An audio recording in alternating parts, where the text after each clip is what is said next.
Le président de la République, c'est toujours l'enseignant du droit. Qui a parlé, mes chers députés, c'est toujours l'enseignant du droit. C'est un métier très difficile, c'est aussi ingrat. Aller à l'école tous les jours, travailler, malgré les petits pléthoriques. Et dans quelles conditions, mes amis? Tout est droit.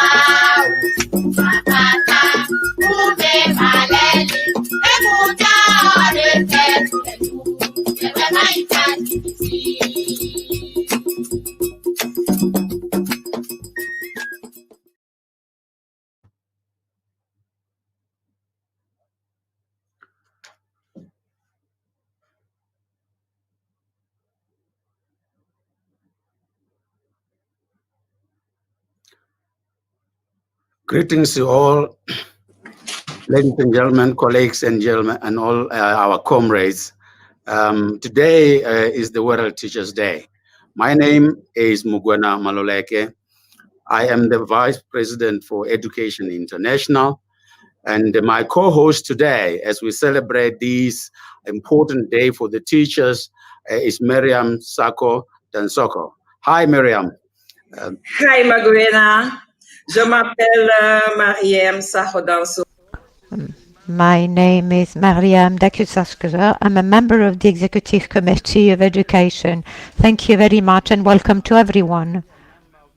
Board of EI will then be hosting this event with me. This is one of the segments of our World Teachers Day that is being celebrated globally by all the teachers, all our people in the world. So welcome to the World Teachers Day 2020, which is celebrated under the theme Teachers Leading in Crisis, Reimagining the Future. So we want to welcome you because it's a very historic day, knowing very well that we would have been marching in the streets, we would be demonstrating. However, today we are celebrating this on a webinar on the basis that the pandemic has been devastating our communities. So it is historic because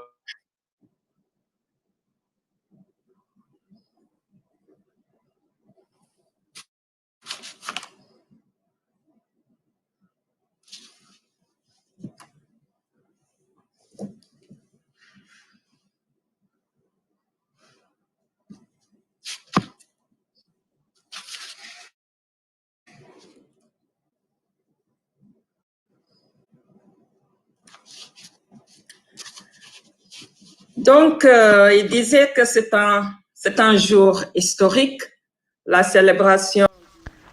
So it's an historical day today, and this year the World Teachers Day is done online. Considering the COVID-19 pandemic, we have a marathon of 24 hours, and this to pay a tribute to teachers.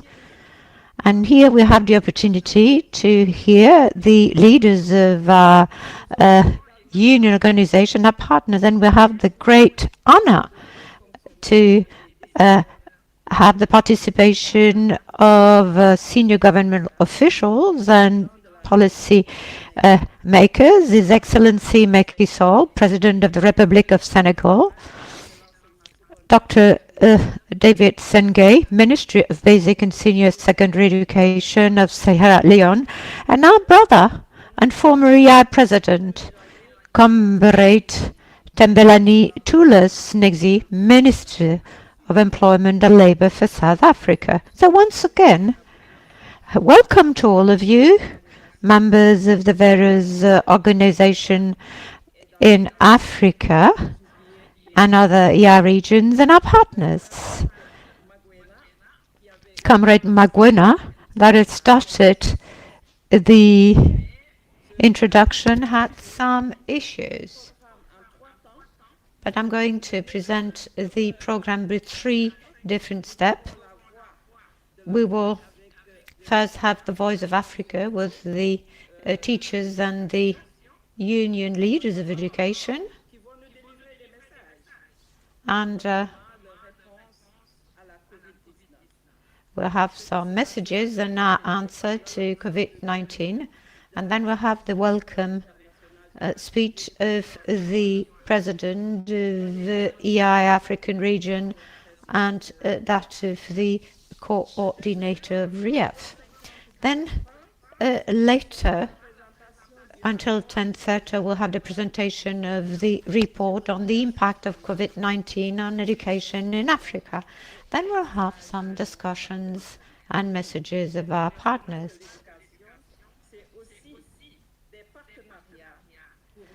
EI has to do with partnership with public education for good and quality education for all. And then we'll focus on the future we want with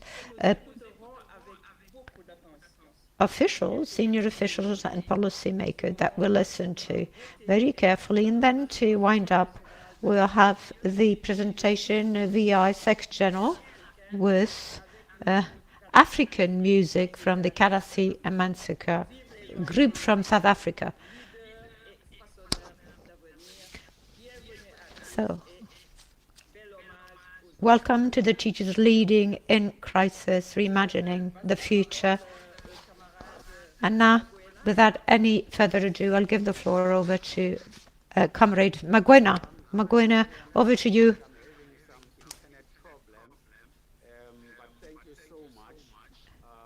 For the introduction of the program as we're beginning this important event. Now it is my time to call upon Mariam Ikapo Akau, our Vice Chairperson, Education International Africa Regional Committee from SNAN in Nigeria, to then address us today as we celebrate our day. I'm really apologizing. We had some internet problems, as you would know. This is Africa.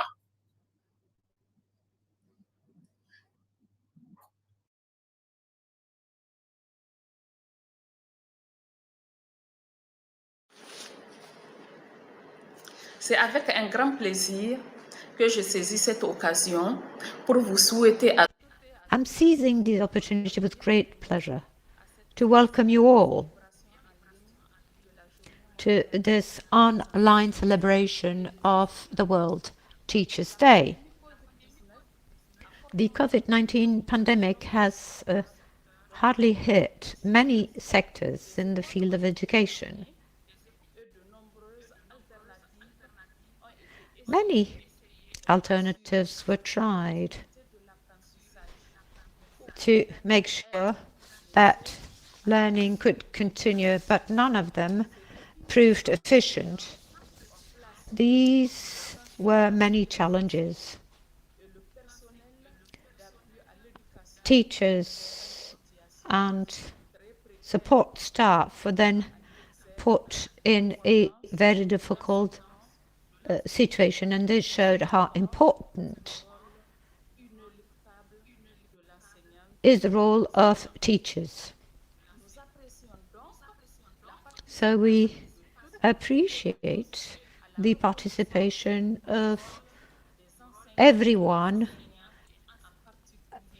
knowing the importance of and the role played by teachers and support personnel considering the crisis we're being confronted to. We cannot underestimate the role of teachers. Teachers contribute to the creation of the future.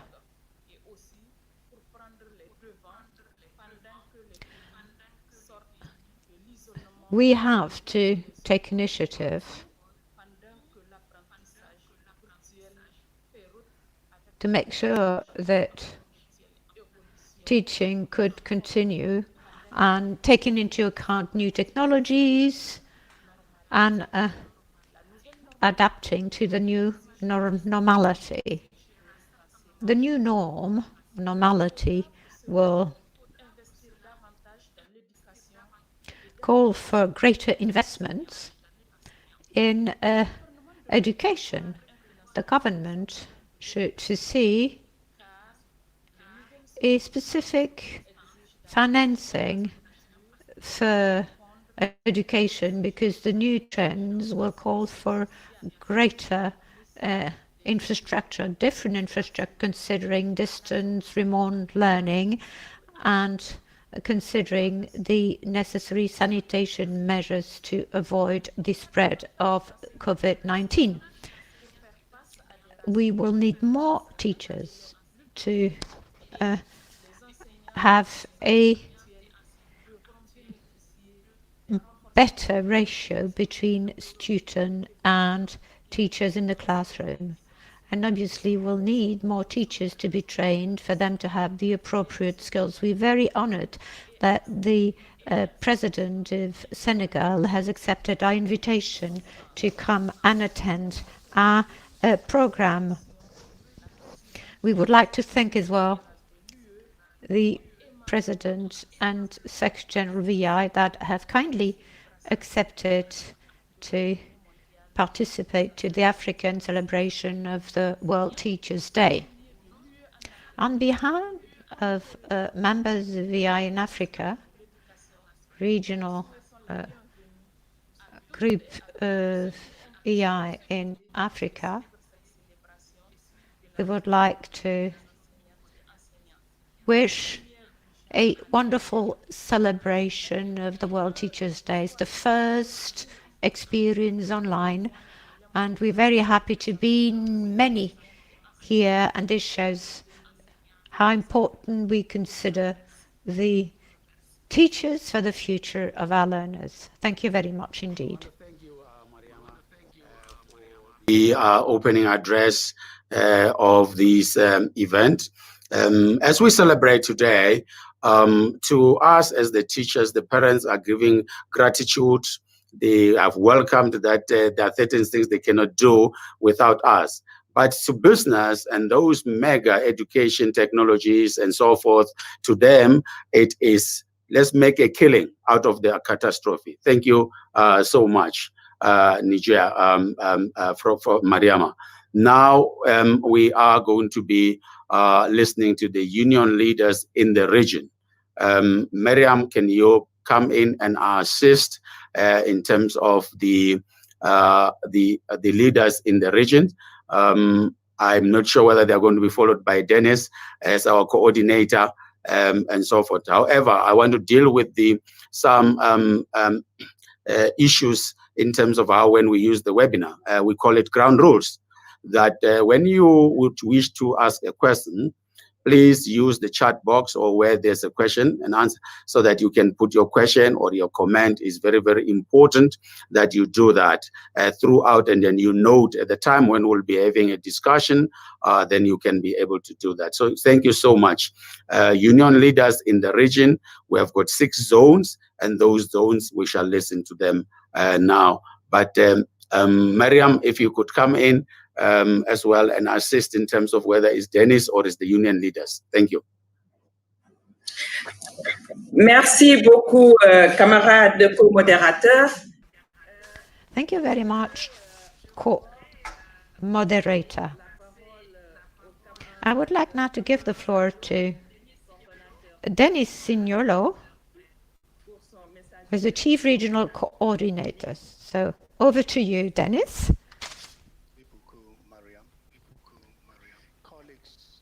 Friends, we are all gathered online today to honor teachers and to celebrate our great profession.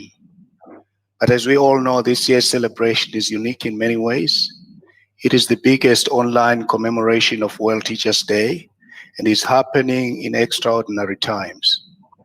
COVID-19 has ravaged health systems and impacted schools, tertiary education institutions, economies, and societies everywhere. African education systems have not been immune to the impact of the pandemic. In a few minutes' time, we'll be launching a report on the impact of COVID-19 on education in Africa, conducted for us by Professor Steve Nokiwocha. Without going into the details, the study's findings confirm what we've been saying all along, that technology cannot replace teachers. I repeat, technology cannot replace teachers, nor can distance education replace face-to-face in-school learning. While governments have taken measures to keep learning going during closures, none of these have been effective. Yes, distance education, online platforms, radio and television programs have been tried, but very few children, mostly from rich urban families, have been able to benefit from distance and virtual learning. The digital divide has resulted in greater exclusion, leaving girls and boys, children with disabilities, migrants and refugees, and rural children further behind. Colleagues, the same study reveals that there is lack of genuine consultation and dialogue between governments and unions concerning education during COVID-19. Furthermore, some governments are taking advantage of the current COVID-19 context to trample on democracy, human and trade union rights, including academic freedom and professional autonomy. Colleagues, unions are bulwarks of democracy, defenders and promoters of human rights and social justice. We should continue to say no to violations of fundamental freedoms, our rights and those of our students. Education is a fundamental human right and a public good, and governments have an obligation to guarantee this right. Colleagues, we need to put pressure on governments to uphold education and labor rights and to address widening. Research evidence shows that there is a real risk that many girls will be unable to return to school due to early marriages, pregnancy, child labor, or other factors. Despite the challenges posed by COVID-19, educators and their unions have taken the lead in the fight against the pandemic and its effects on education. They have been responsive, resilient, and proactive, taking initiatives and measures to keep teaching and learning going. Educators and their unions have been raising awareness, developing and sharing tools, and coming up with innovative solutions to keep their students learning. Colleagues and friends, as the World Teachers' Day theme states, as educators, we need to reimagine the future. Can you imagine a future where teachers are empowered and supported to reimagine or reshape the future of education? A future where they are genuinely consulted and their views taken into account when governments formulate education and teacher policies. Can you imagine a future where teachers are valued, trusted, and respected as professionals and paid a decent salary? A future where every child is taught by a trained, qualified, motivated, and supported teacher and learns in a safe, healthy, and well-resourced environment. Every African child deserves to be taught by a qualified teacher, deserves a good learning environment. Colleagues, we know that such a future is possible, but it will not come unless we fight for it. Colleagues and friends, we can only succeed if we build united and stronger education unions that are a force to reckon with, and the voice of the women and men in our classrooms at all education levels. Thanks to all the teachers, education support personnel, union leaders, partners, and policymakers who are part of this celebration today. Let's continue celebrating our day and our profession. Let's make every day World Teachers Day. Thank you.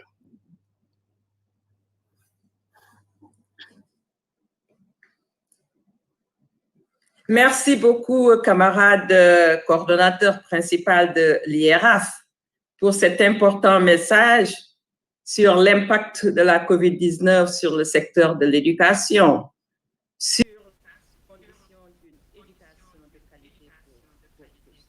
Merci encore une fois. On l'avait annoncé tout à l'heure, c'est la voix de l'Afrique.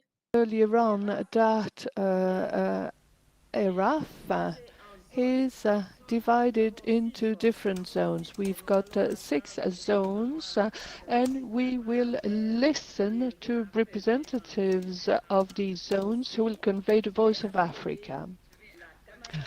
I will call upon our comrade Elena Negarmambai, who is a member of Zone 1 and a member of the Executive Committee of the Education International.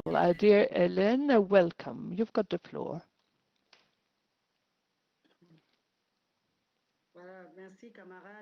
Thank you, comrade.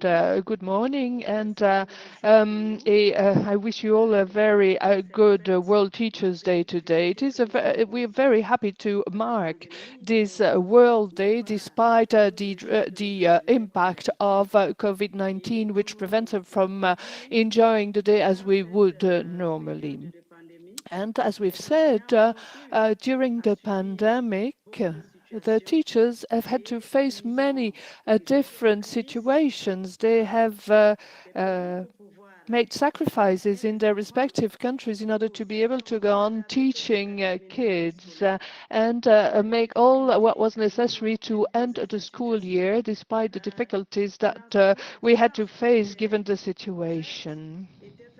Online teaching had to be conveyed without a genuine training for teachers. The teachers immediately embarked on that task and made sure that online teaching became a reality. The second issue was health conditions, sanitary conditions, as the sanitary measures hadn't been put in place. Nevertheless, teachers managed to overcome that obstacle and go on teaching children in very harsh conditions. We had to maintain social distancing in the classrooms, but we do not have the necessary infrastructure in order to do so, whether at school or in university. It was difficult for us to respect the relevant rules for social distancing. Furthermore, in those very difficult times, many measures were adopted by governments, and very often they made those decisions without having consulted the union representatives, the teachers' union representatives, and measures were imposed on teachers. And once again, teachers did all what was in their power to continue teaching those kids. And what we could do on the occasion of this World Teachers' Day is to launch a call and make recommendations to our government so that they can start working to the advantage of education. We have a dialogue between we know that the dialogue between teachers, unions and governments is an absolute necessity for everyone to understand what measures should be adopted on behalf of education. And we do know, furthermore, that online education is extremely difficult because we lack the necessary means to do so.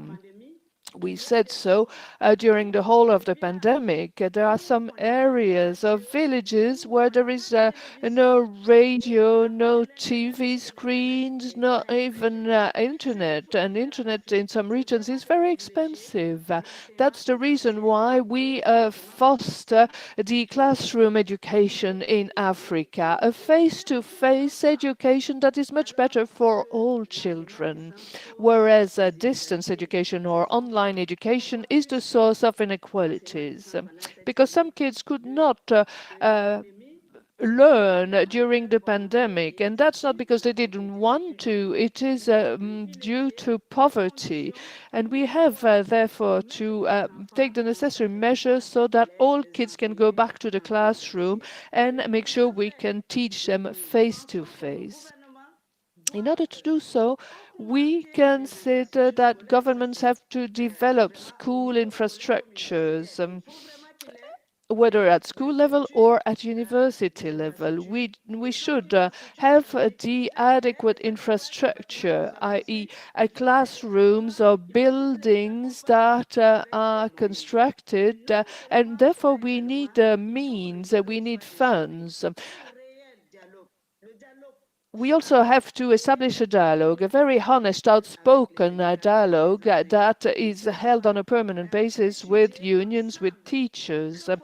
Together, we have to determine what is good for education, what can guarantee a permanent education in Africa. And we do insist on the fact that in order to guarantee a quality education, our governments have to invest in education to the advantage of all children. Thank you very much and have a good World Teachers' Day. Thank you very much.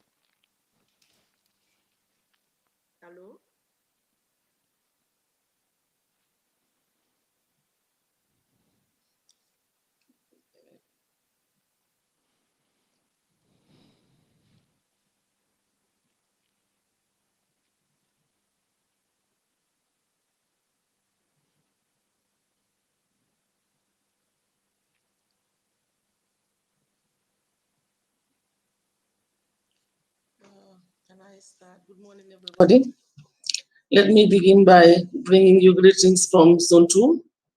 I want to start by saying the entire world is in distress as a result of the COVID-19 threats. The reality of the situation is challenging to bear, and the education sector remains one of the worst hit by the pandemic.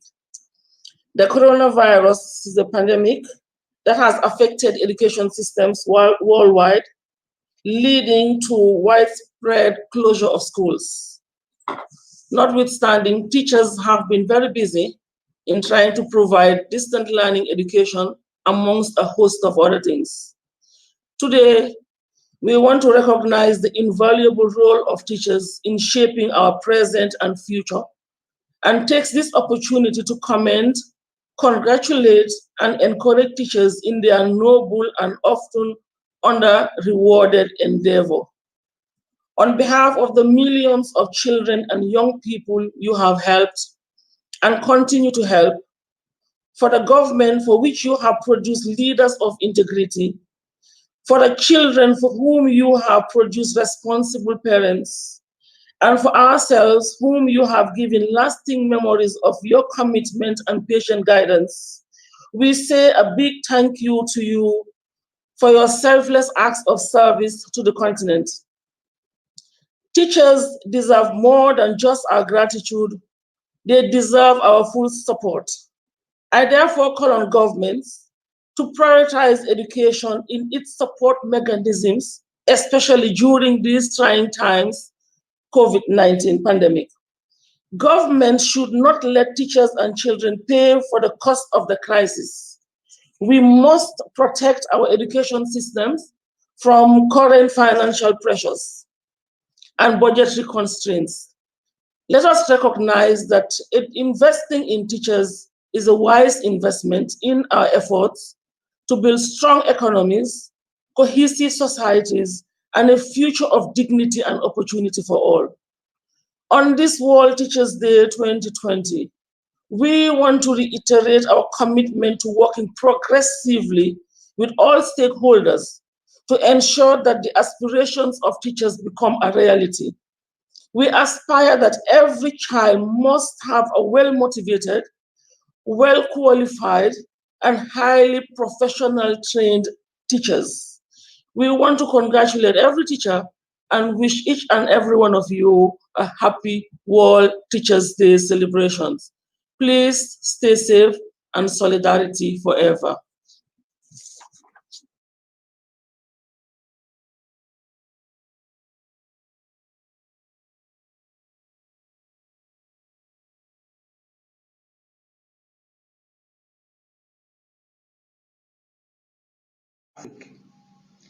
Nous célébrons à l'instar du monde entier.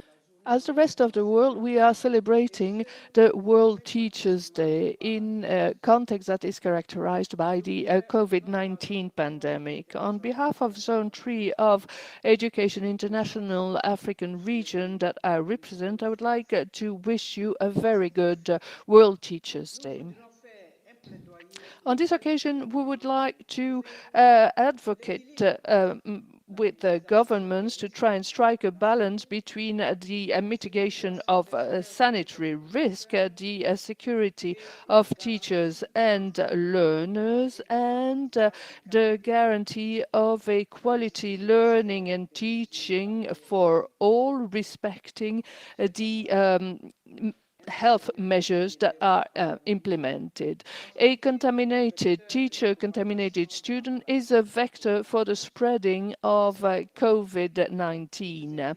And this is the reason why I would urge you, dear colleagues, to abide by the safety measures. And you should also invite parents to respect the children's rights, making sure they are safe against the pandemic. We have to fight slavery and child labor. According to ILO, a first assessment of the COVID-19 pandemic on the world and on the labor sector shows that we will have a large-scale impact. Millions of workers will become unemployed or experience underemployment conditions, which will lead to the increase in poverty. Let's not forget that the new contamination waves that are a reality in some countries show us very clearly that we haven't come to the end of the pandemic, and we have to remain very careful. Let me take the opportunity to urge governments throughout the world to take the necessary measures, urgent measures, in order to protect teachers, the educational staff, and students, wherever they are. And in order to conclude, I would like to call upon all governments. I would like to urge them to improve living conditions and guarantee decent labor conditions to teachers. Thank you very much.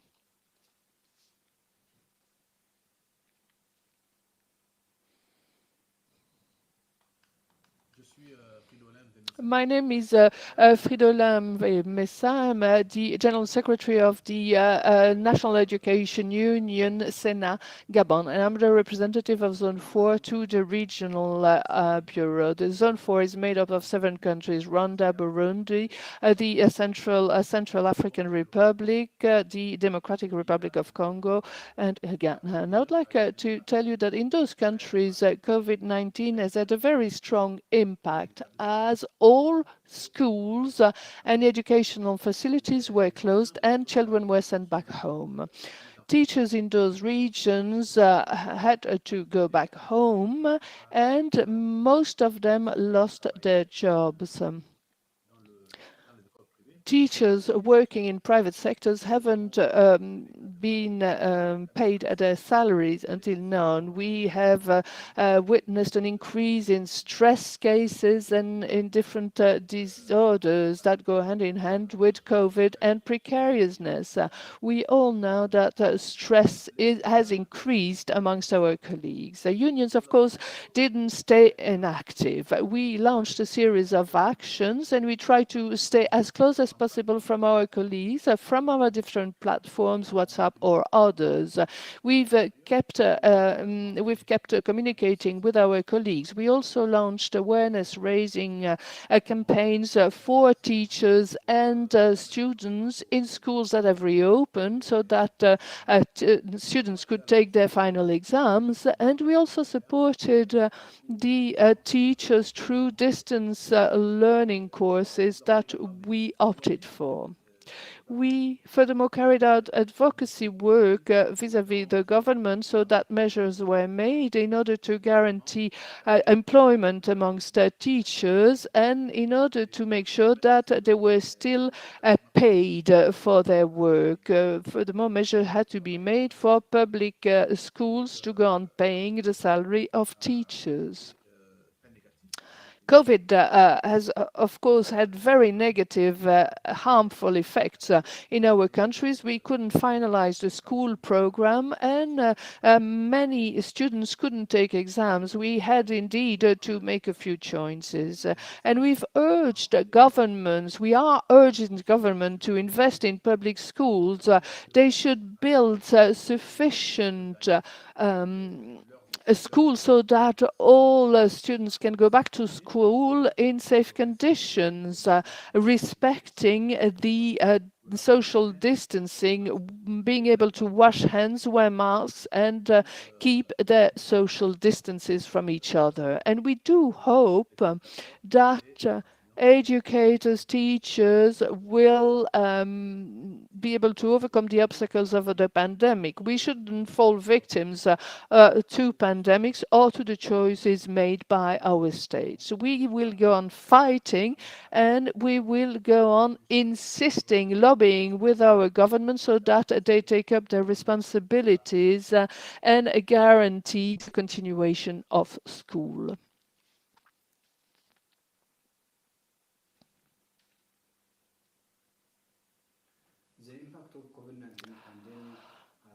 Devastating, not only because students missed their education, but also lost educators, families, and relatives due to the fatalities. The psychosocial impact due to school closures is immeasurable. Early marriage and gender-based violence have been reported very high. This situation is true both in Ethiopia and in the zone. To mitigate fatalities of the virus, unions in the zone have obviously been doing their level best, though collecting reports have not been easy. For example, in Ethiopia, we distributed circulars to the branch offices alerting that members should take appropriate measures to prevent themselves and the community they live in from the virus. Consequently, members have been participating in house to house community mobilization to practice social distancing, wearing masks, and washing hands. In sensitizing members about the virus, we made use of radio, TV, talk shows, and on social media. COVID-19 had put pressure on teachers since they are supposed to prepare online teaching lessons, and in some cases, they had to submit hard copies of the teaching materials, especially in private schools, which may create physical contact and which in turn may result in contracting the virus. Moreover, teachers are expected to cover the portions not covered when schools open, requiring them to do extra works. In attempting to open schools, governments are expected to construct more classrooms so as to minimize the number of students per class. They are required to sufficiently provide personal protective equipment such as masks and sanitizers, as well as water and soap. In so doing, governments should closely work with teacher organizations in their respective countries to mobilize the necessary resources. Developed countries should also cooperate in this regard.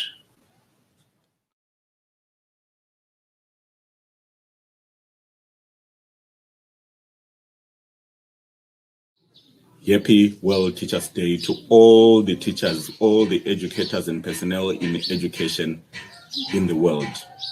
This is a great day for us frontline workers as well as agents of change. Southern Africa was not spared in the wake of COVID-19, as the majority of the schools remained closed since March, under the lockdown environment, under the curfews which were imposed by different governments in order to curtail the spread of COVID-19. We would like to commend the efforts put in place by our governments in making sure that learners and teachers were safely in their homes. However, this has resulted in lack of access to education for the millions of children who remained at home at a time when they were supposed to be in school. Indeed, there was an important intervention of remote learning where children learned, as well as the parents experienced how it is like to learn from home. It is only a small, minute percentage of schools that were able to keep in touch with learners and parents in order to do this. In Zimbabwe, where I come from, this came quite late in the form of radio lessons and Google classes, particularly those who are in privileged schools, private schools. And great lessons have been learned. That governments have to fund education adequately in the 21st century to make sure that every parent, every learner, every educator has access and capacity to use remote tools. It is important going forward that we make sure that all the rights are protected, particularly the labor rights for teachers, which were violated in the wake of COVID-19. The majority of those of education personnel who work in private schools, even those who work in public schools, could not access salaries regularly because schools could not collect money from fees when the schools were closed. It is important for all our governments to learn that governments have to create an environment in the schools which quickly adjusts in the wake of calamities, disasters, as well as pandemics. It is important going forward that education is capacitated and adequately funded to ensure that programs and models of blended learning, where there is a mixture of face-to-face learning as well as virtual remote learning, are well funded, and every learner, regardless of where they come from, rural areas, remote areas, can afford. And that government should forge partnerships with service providers who provide networks as well as data to make sure that these networks are available and that the data is affordable to the extent that it is free for our learners. Happy World Teachers Day. Great work that the teachers are doing across the world and in Africa in Zone 6. Many thanks to Education International for facilitating that we have this virtual conversation and commemoration. Solidarity forever.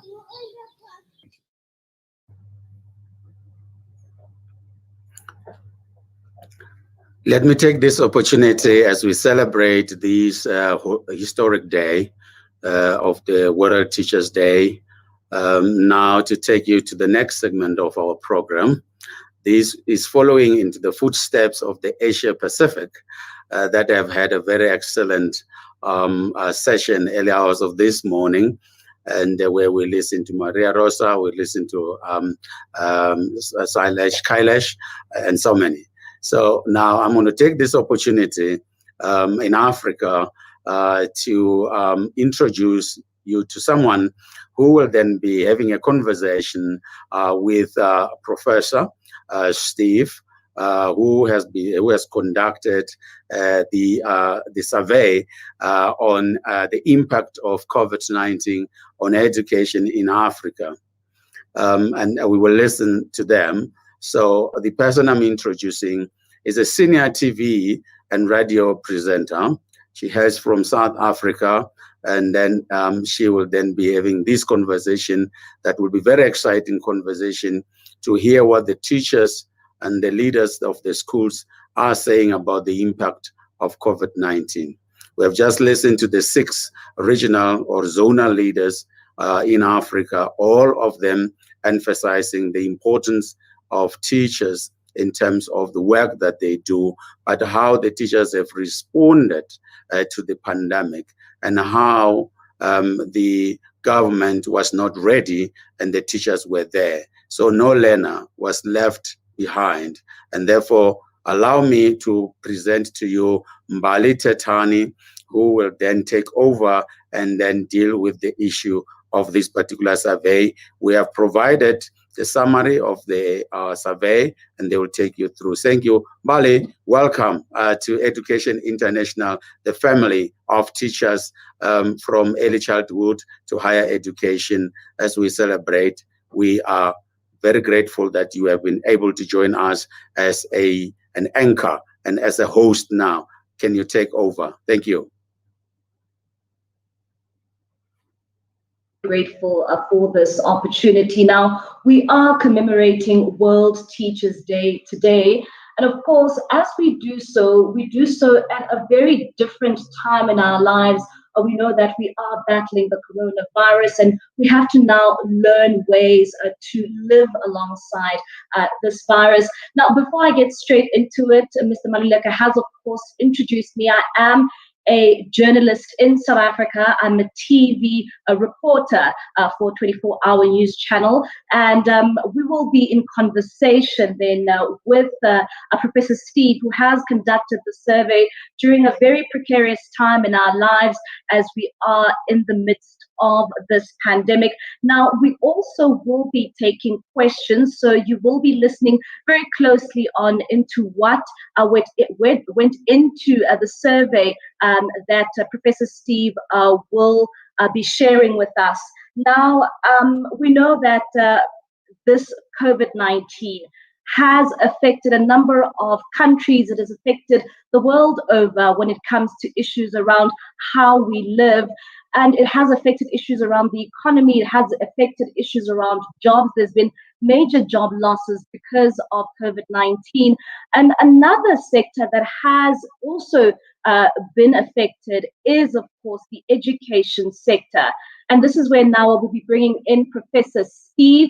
He has conducted the survey in which he will be telling us in terms of, how teaching and learning was conducted, especially during the lockdown regulations, where we found a number of countries and the world over introducing these lockdown regulations, which meant that teaching and learning could not take place in the traditional way. Professor Steve, thank you so much for joining us now. You have conducted this survey. Your survey is titled COVID-19 and Education, How Education Unions in Africa are Responding to the Pandemic. If you can just share with us what went into conducting your survey. Thank you, Ambali. The survey was actually a follow-up of what had earlier been done by Education International at the global level, because, in March, at the outbreak of the pandemic, at the global level, Education International had carried out a survey to know how the unions are responding and the situation of the education system, students, teachers, and education support personnel. So the study that was initiated by Education International Africa region, which we conducted in August and September, was actually a follow-up and to deepen that earlier study to know what the situation had been within the Africa region. The survey covered 54 unions across 34 countries, and we relied basically on structured online questionnaires, and also complemented the study with interview of 13 union leaders from 13 countries across Africa. Virtually all regions of Africa were covered in the study. And so we look closely at the situation of schools at the outbreak of the COVID, whether they are closed or open. We looked at the processes of resumption. We looked at initiatives by government to sustain learning during the pandemic. We looked at also what unions were doing in order to minimize the impact on teaching and learning and on their members. We looked at the impact of the pandemic on the condition of teachers, their terms of service and salaries, and a number of issues that we are covered. And interestingly, we found out a number of issues that align with the fears that the general public had. For instance, schools were shut in all 34 countries. Only about 8% said schools were open or fully open. And where they are open, in most cases, they were for special category of students. And so learning actually stopped. And the pandemic is unprecedented I think there's nothing like it since the end of the World War, and the world didn't see it coming. The impact is profound, and the impact will still be studied for a long time to come. Now, when learning came to a halt, national government took some steps to ensure continuity. About 80% of those surveyed said that governments initiated teaching and learning through radio and television programs. Again, we know this is not an effective means of teaching and learning because it's one way, and sometimes they are pre-recorded. So there is no feedback mechanism, no assessment. And again, it's assessed only by a few learners who live in urban areas and who had electricity, who had radio and television. We had about 50-something% that said there was online learning, mostly for tertiary institutions. Again, such teaching and learning could have been accessed by only the rich who could afford computer, electricity, internet. So we could say that learning significantly was halted and there wasn't quite much achieved. The teachers and education support personnel on their own part were rudely shocked because they were not prepared for what came their way. UNESCO Institute for Statistics has statistics that show that majority of teachers in Africa, even where they are qualified, had not been adequately trained to use educational technologies. And so teachers did not have the computers, internet, electricity, infrastructure, and the psychological orientation to go online. So it was a period of frustration for them as there was that big gulf between them and their students. Again, there were cases of infections. We had 4,000 and above infections of teachers in South Africa, though in many other countries there was that view that the health data of those infected were not released. So they couldn't know the exact number, but most countries feared that teachers and students were also having infections. And in fact, in terms of reopened schools, the Minister of Education for State in Nigeria gave the figure of 15% as emanating from schools that reopened, 15% of entire COVID infections in certain countries as coming from the school environment. So there was that issue of infection. The condition of service of teachers were also devastated, largely for those in private schools. They were either laid off, their salaries delayed, or not paid at all. And in places like Rwanda, government provided loans so that proprietors could continue to pay these teachers. During my interview, we found out that even the proprietors did not, in their good number, access those loans. Possibly they were not sure of being able to pay back. So those that suffered most were teachers in private schools. And in the public sector, though they received their salaries in the majority, but those in temporary employment in the public sector were also affected. Either their contracts were terminated or they were not immediately paid. Overall, the impact of the COVID is a fear that inequalities will, get bigger.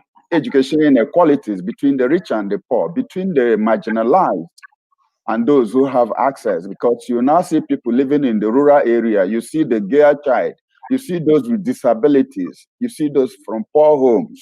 So at the end of this COVID, it could be possible that the educational inequality we try to close up in Africa had actually widened. And this is a cause for concern because the global measure of educational attainment over the century, over the decades, from education for all to Millennium Development Goal and now education 2030 has always placed the Africa region, especially sub-Saharan Africa, at the bottom of achievements. And so this calls for concern that government and Education International have to address issues of education inequality at the end of COVID. And we are not sure that all those that left school could come back because we've been battling with out-of-school children. In Nigeria, we have close to 12 million out-of-school children.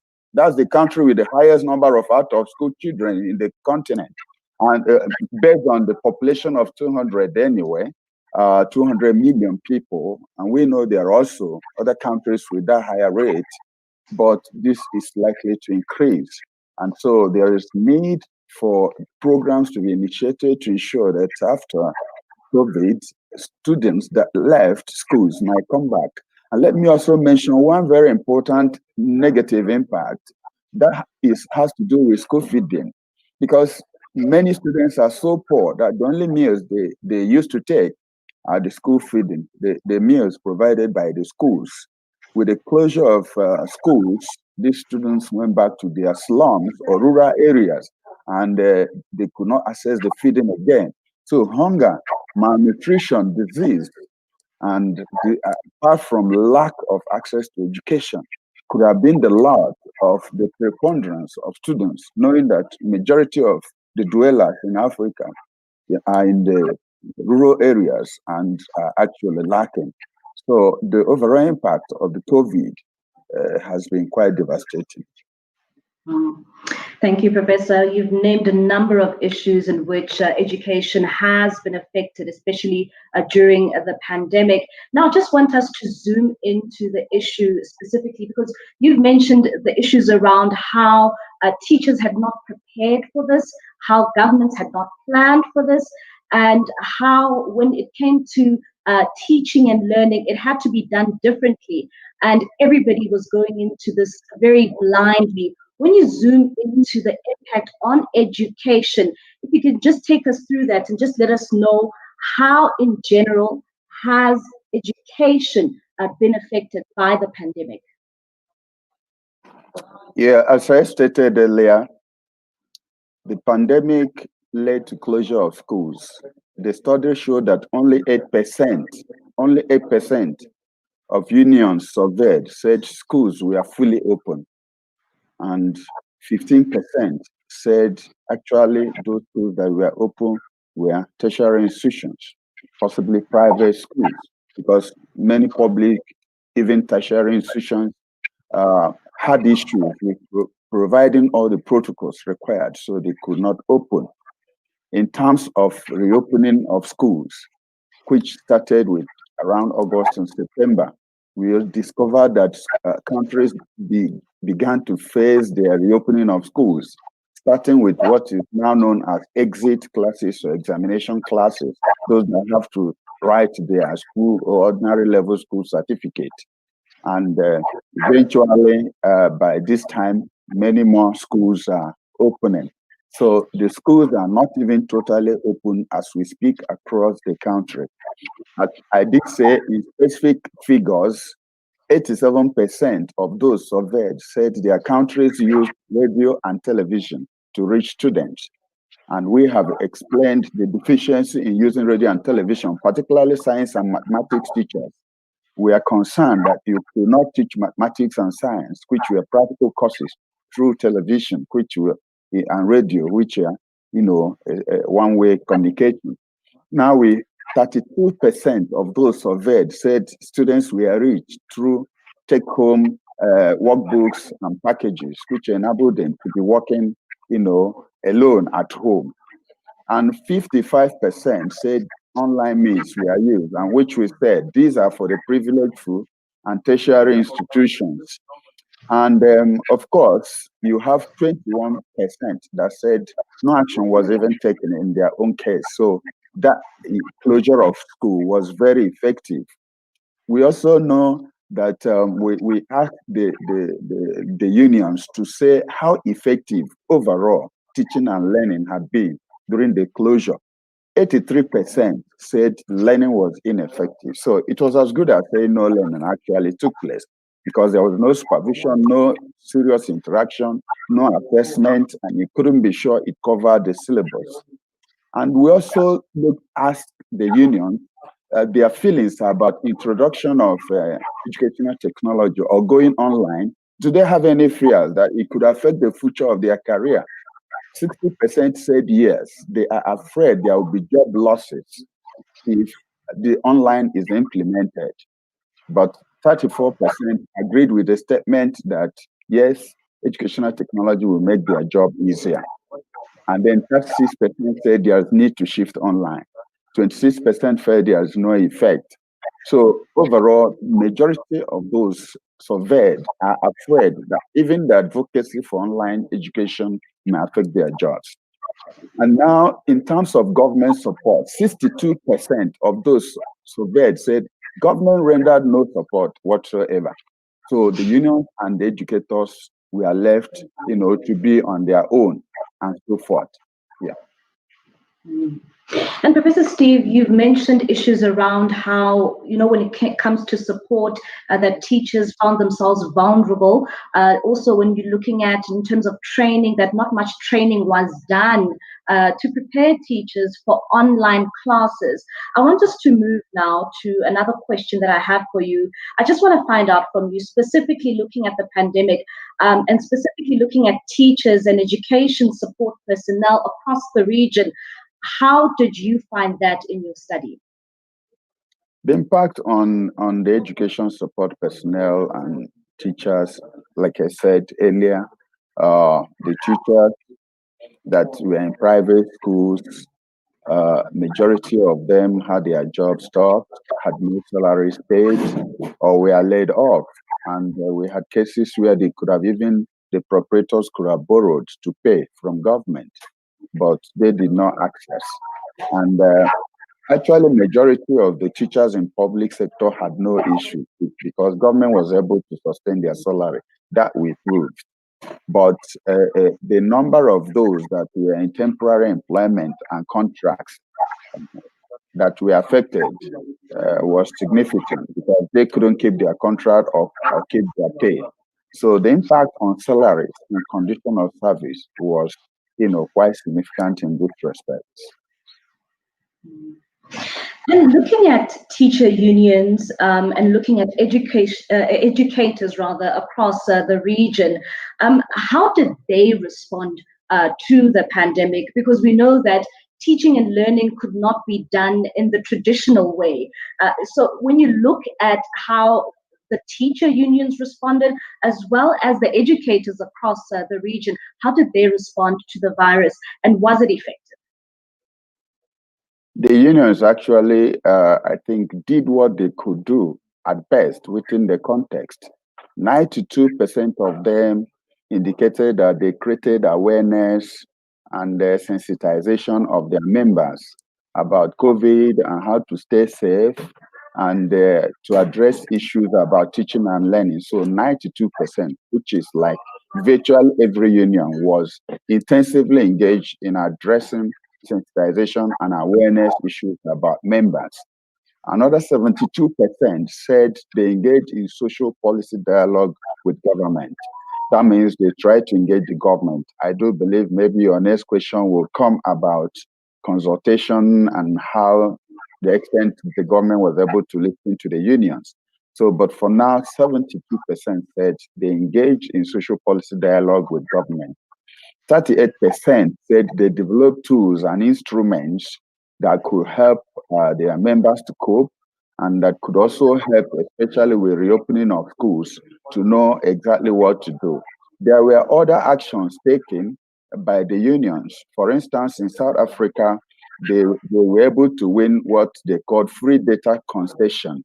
The government and the public teamed up with the unions to ensure that the communication companies gave them free access to educational portals, so that for students and teachers to visit educational portals, it has to be free without charging them for internet, because we know that bandwidth cost is very high. In Gabon, they have free electricity and water, and so they made efforts. In Kenya, the university's academic staff took the government to court when they wanted to cut their salaries, and they won. In Zimbabwe, they also took court action. So unions uneven reactions, but there were countries that were on top of their game. Again, back to South Africa, they were able to sign what they called comorbidity agreement, which enabled teachers above 60 years or those with underlying ill health, because the WHO had already said that people with underlying ill health are prone to COVID infection. So they signed an agreement that this category of teachers could teach from home with special arrangements.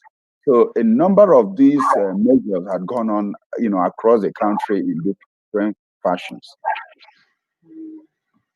And looking at the societal problems and looking at social impact of COVID-19, when you look at school closures and distance learning, during the pandemic, what has the social impact of school closures and long distance learning been like in the midst of COVID-19? The social impact is great because if you look at it from societal point of view and sociologically speaking, there is increased inequality. There is increased educational inequality. And if education is at the bottom or foundation of development, that means there is widened gap now in terms of development between the powerful and the powerless, between the haves and the have not. That's a fundamental thing that we have to grasp with, knowing that education defines development. So with this inequality that has occurred, because some had access to online education, continued their learning without problem, whereas majority did not have, then obviously there was that social inequality. I've mentioned the issue of hunger and malnutrition, which is key and social in Africa. That school feeding program, which has become even a UN agenda, and in most countries, an agenda as well, developmental agenda, was also disrupted. And so we could have seen many children go without feeding and hunger and malnutrition, and that would predispose them to disease and so forth. So the impact is really serious.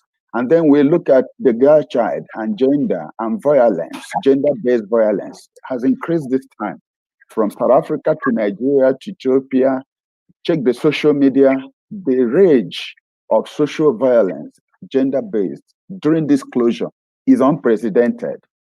And social media has helped a lot to expose most of this social violence, and security agencies are going after them. So these are all impacts of COVID, because the school traditionally has the function of playing the role of a custody.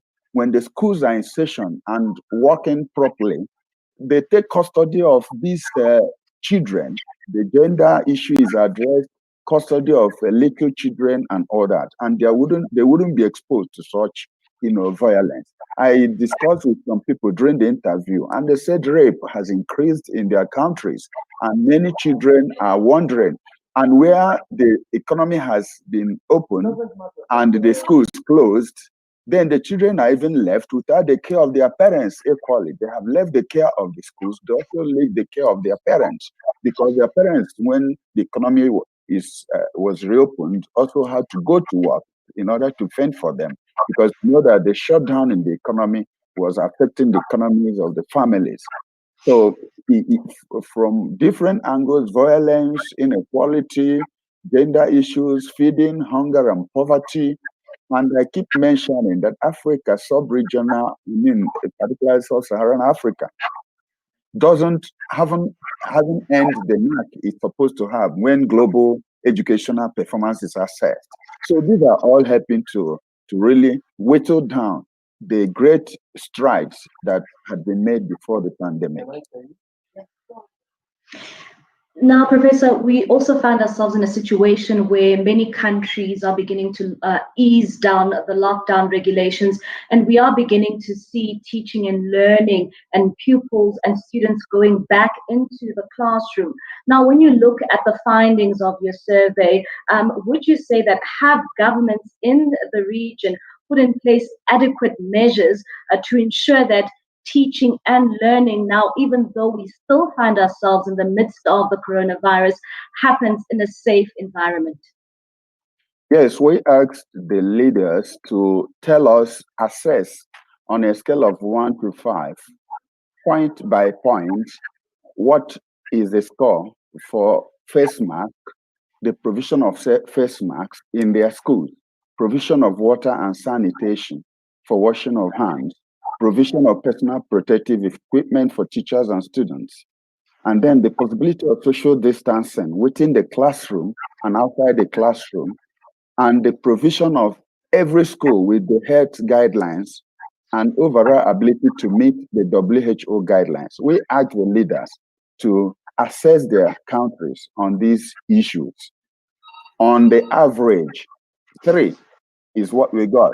On the average, majority, the average is 3. That means on a scale of 1 to 5, most countries have performed just moderately, which means that there's still room for improvement.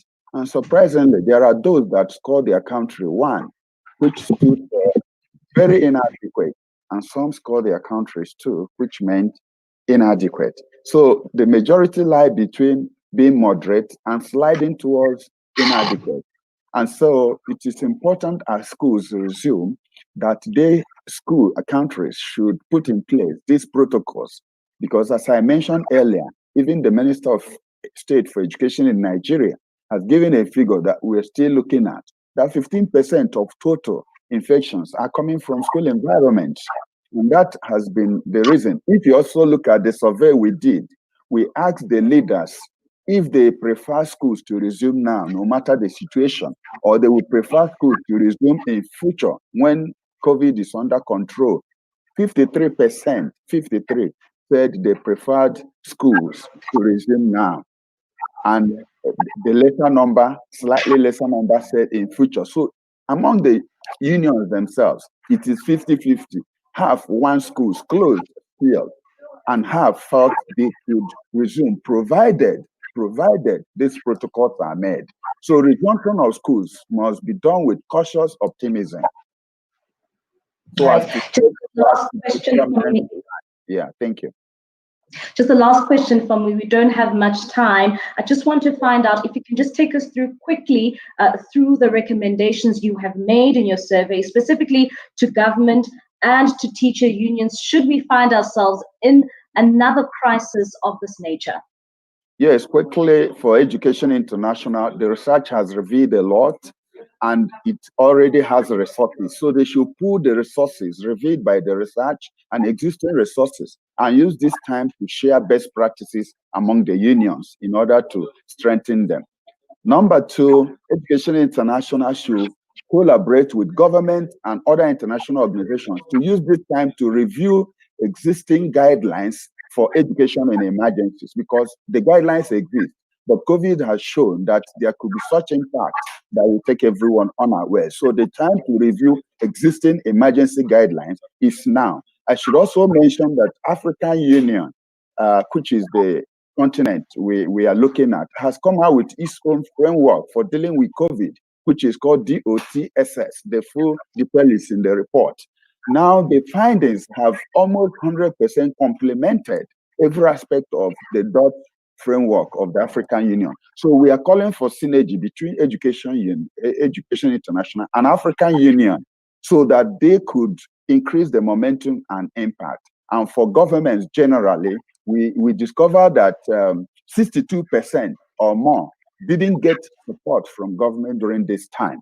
And even about more than 62% said government did not consult them or did not use their views. So we have 2 recommendations for governments. They need to consult these unions at this time, because teachers have a right to be consulted in matters of education. It's a right.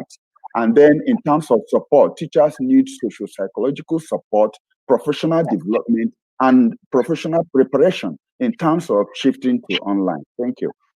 All right, thank you very much. Of course, that is Professor Steve there. He conducted the survey called COVID-19 and Education, how education unions in Africa are responding to the pandemic. Unfortunately, we don't have much time to respond to your questions, but I'm sure if you do write those questions on the social media pages, I'm sure Professor Steve will be able to answer those very crucial questions. Thank you very much. It's back to you, Mr. Maluleke. Il m'a été demandé plusieurs fois ce que je pense d'un enseignant. Et pendant longtemps, mon mutisme... I've been asked what I thought of education. For long, my silence was considered as being ungrateful to a profession that contributes to the building of the world. And today, very outspokenly, I would like to do away with that silence in order to feel freer. This is what I think of a teacher. A teacher is a person who's got a destiny that is different from others. He is the one who models the lives of those who tomorrow will decide on the evolution of the world. What a destiny. It is an important destiny. A person who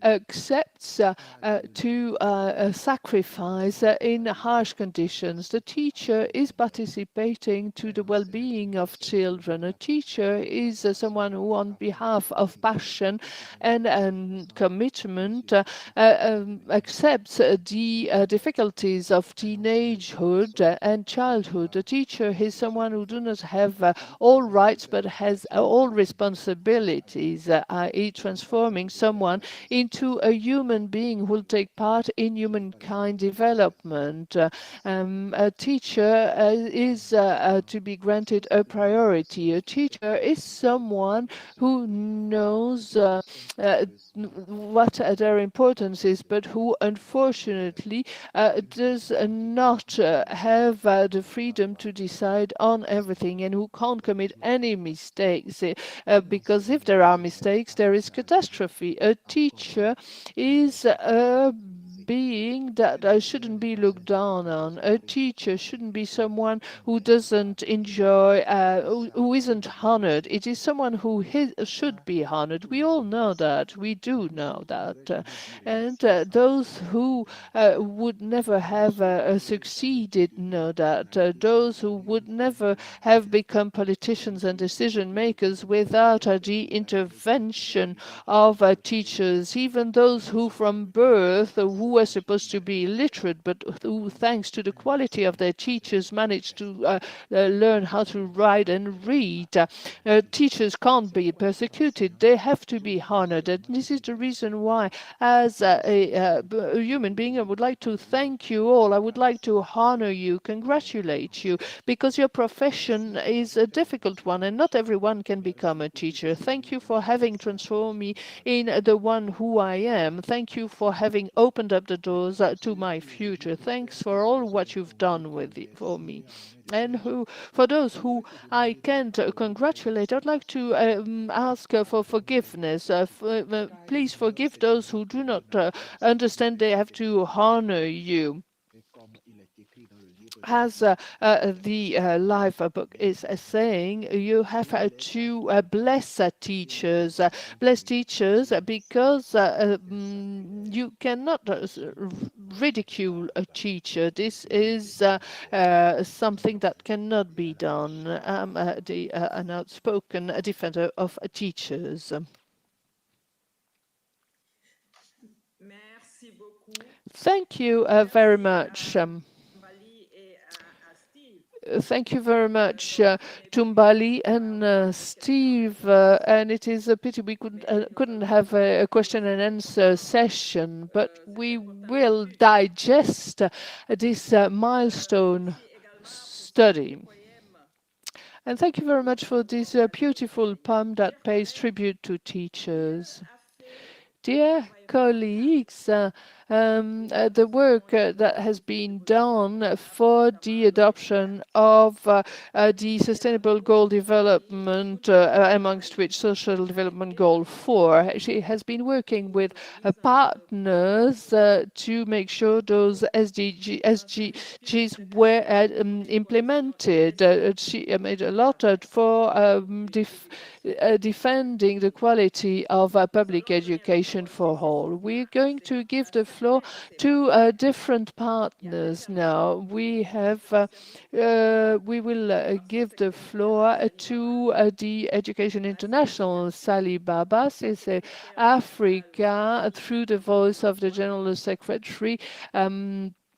Kwasi Abom-Motasa. We will also give the floor to the UNESCO in the name of his director. We'll give the floor to those different partners and whom I would like to thank for conveying their message to the teachers. Let's first give the floor to the International of Public Services.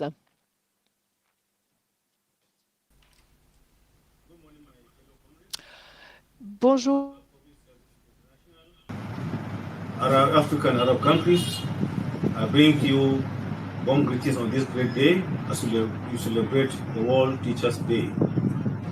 My name is Sani Baba Mohammed, who serves as the Regional Secretary based in Lomé, Togo.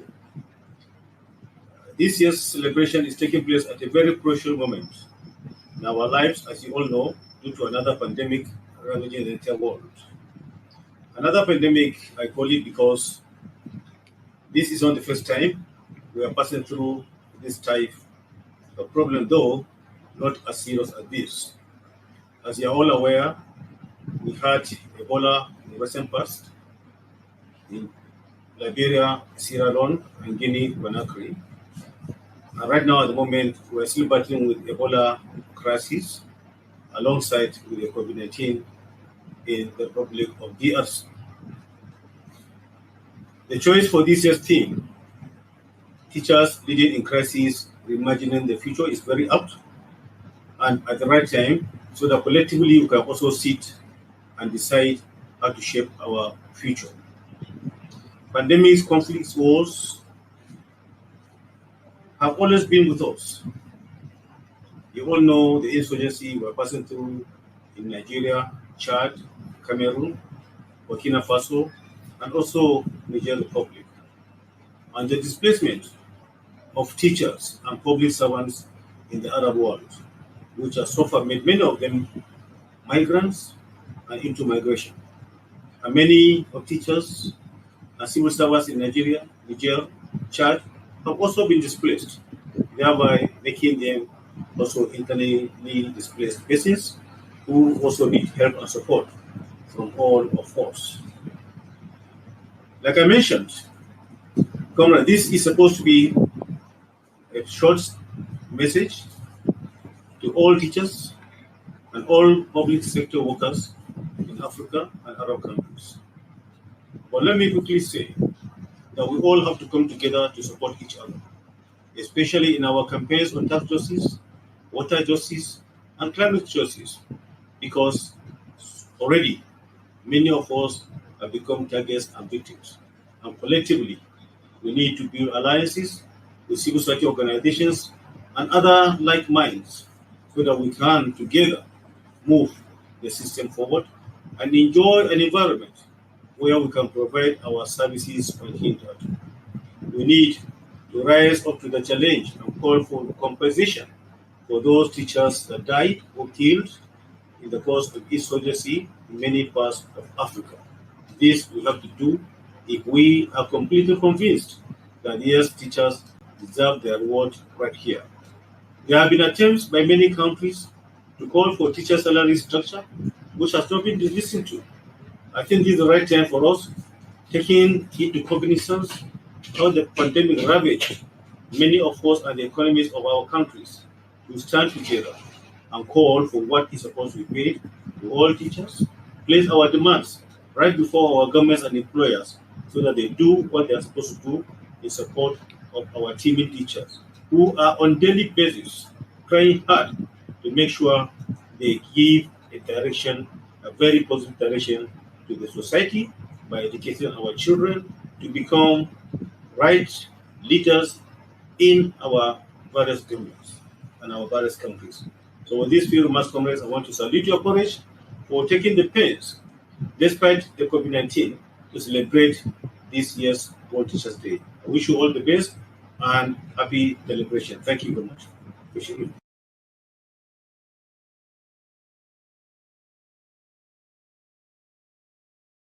Dear colleagues, on the occasion of World Teachers' Day, ITUC Africa salutes Education International Africa Region and all teachers and education workers across Africa. The theme that we have chosen for this year's celebration, Teachers Leading in a Crisis and Reimagining the Future, is particularly relevant because of the challenging times we face.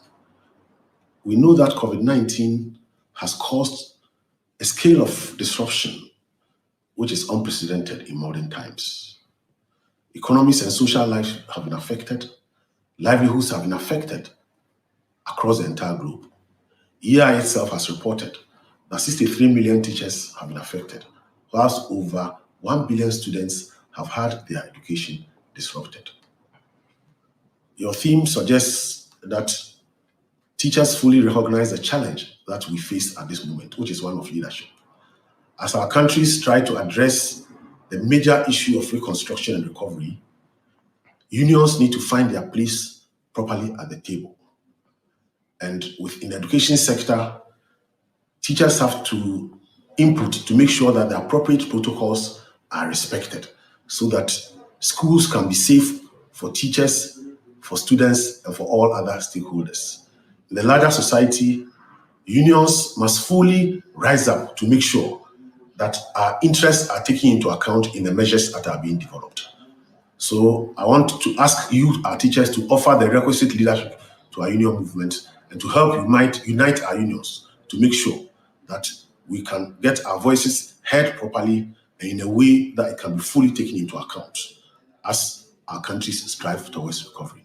Wish you all the best as we celebrate World Teachers' Day. Thank you.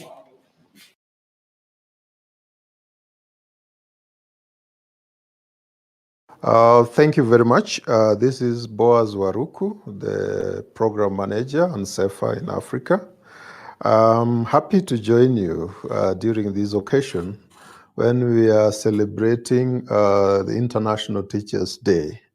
This is a special occasion when ideally we need to be thanking teachers for enabling the world to move around.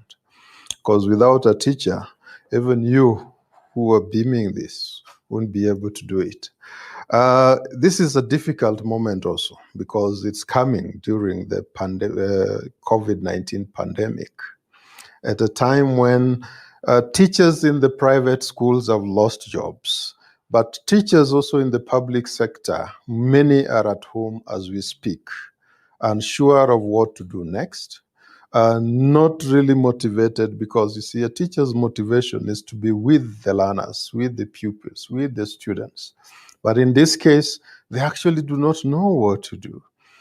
They also are worried about their safety when schools reopen. So I just want to encourage all these teachers. It's been difficult, but you are the people who make us overcome some of these challenges. I would like to appeal to you to pick up the pieces and restore the world to where it was, but even beyond, because we actually require a new beginning to ensure that all the learners are back in school and learning, that you, the teachers, get motivated despite all these challenges to enable us move forward as one. Otherwise, I wish you the very best during this special occasion.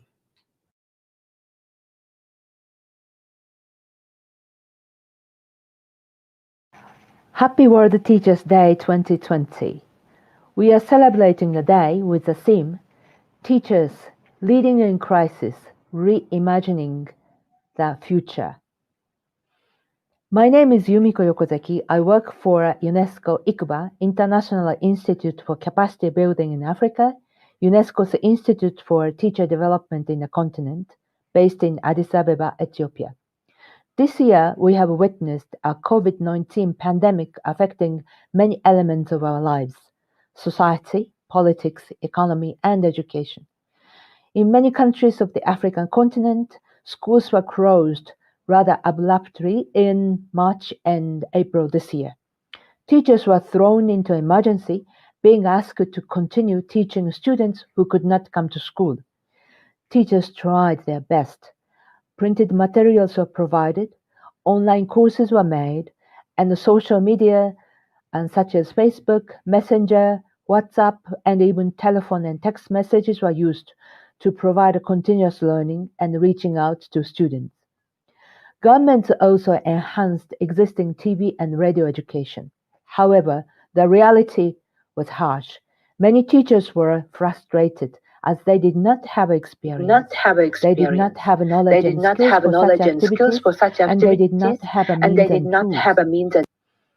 Our research on teachers' experience and perception on COVID-19 school closure shows that the majority of teachers felt they need more knowledge and skills on distance learning. Fewer than half of the teachers were given such support, and most of these support were given by school leadership. Yes, head teachers made a difference. We must not forget, teachers are willing and motivated to provide a distance learning for their pupils and students, but they need knowledge, skills, and support as well as encouragement. We also hear that some countries and schools paid a reduced salary for teachers during the school closure. How disappointing this is. Teachers should be rewarded for their extra efforts. ICBA has been running a weekly webinar for teachers, teacher educators, and policymakers in Africa since the beginning of April this year, where people were sharing ideas and experience. We are now running webinars for school reopening to support teachers. Teachers must be respected and appreciated. They should have adequate support in such an emergency, and there should be an internet connectivity for teachers and students free of charge or at reduced cost, even after the school reopening. We must use this crisis as an opportunity to rethink of teachers' professional development, their socio-economic status, and their professional motivation. Teaching profession must be respected and appreciated. We should have the brightest young people aspiring to be teachers in the continent. I hope we will overcome the COVID-19's negative impact and reopen schools safely. Teachers' roles are immense, and our future is in the hands of teachers. Thank you very much.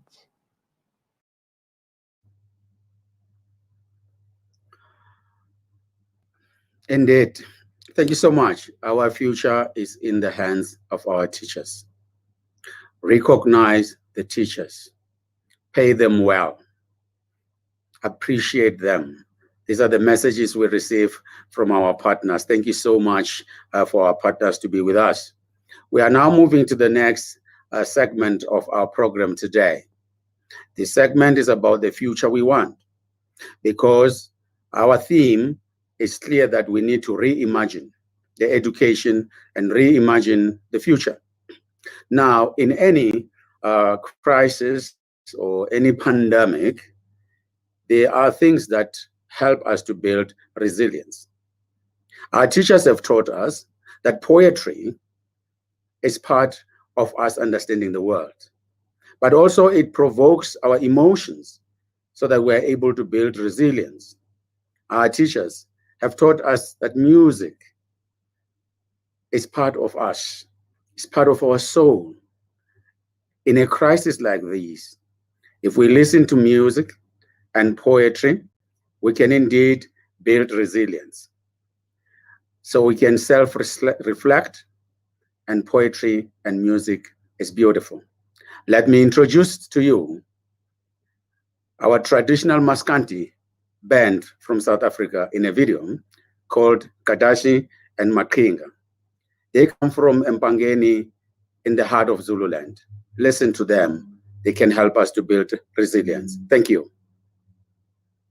Sanibonani nonke, igama lami nguDavid Qadasi Jenkins. Sanibonani nonke, igama lami nguMaqhinga kwaHadebe eMpangeni. Hi everyone, we are Qadasi and Maqhinga from Durban in South Africa, and we play traditional Maskandi music, which is unique to South Africa. And so this is basically traditional Zulu music played on Western instruments. And we also bring in a bit of a Western flair. And this next song is one of our own called Uyang Bambezela. Yewena ntombi batatazela kangaka uyangithanda yini.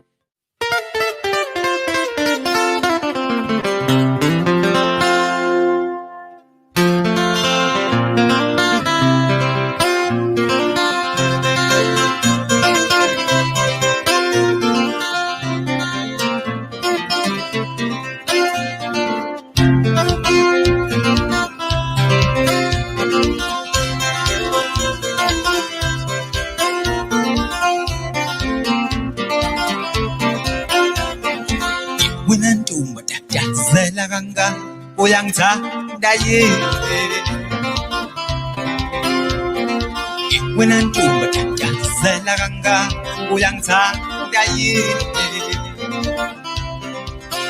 I've been waiting for so long for the answer to my ever-fading proposal. Please, darling, won't you end these childish games and let's move on to the final level. Wena ntombi selaganga uyangithanda yini wena ntombi selaganga uyangithanda yini ayiswala uyangibambezela ayiswala uyangithanda vele ungiqome ayiswala uyangibambezela ayiswala uyangithanda vele ungiqome ayiswala uyangibambezela ayiswala uyangithanda vele ungiqome ayiswala uyangibambezela ayiswala uyangithanda vele ungiqome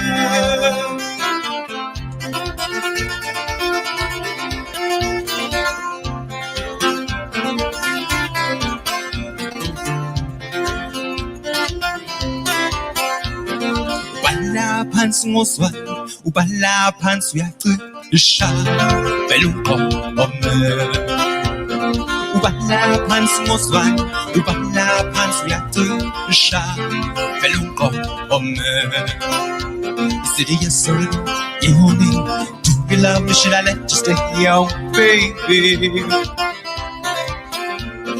All of is clear, out of is great. Please don't let it go to waste. Stand to us,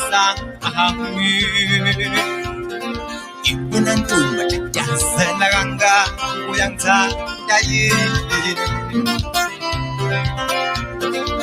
when I'm doing my dance, and I ganga, we are Ubala pants was one, Ubala pants we have to shine, Belukome. Ubala pants was one, Ubala pants we have to shine, Belukome. I swallow, we young Babesel, I swallow, we young Tanda, Belukome. I swallow, we young Babesel, I swallow, we young Tanda. Belukome.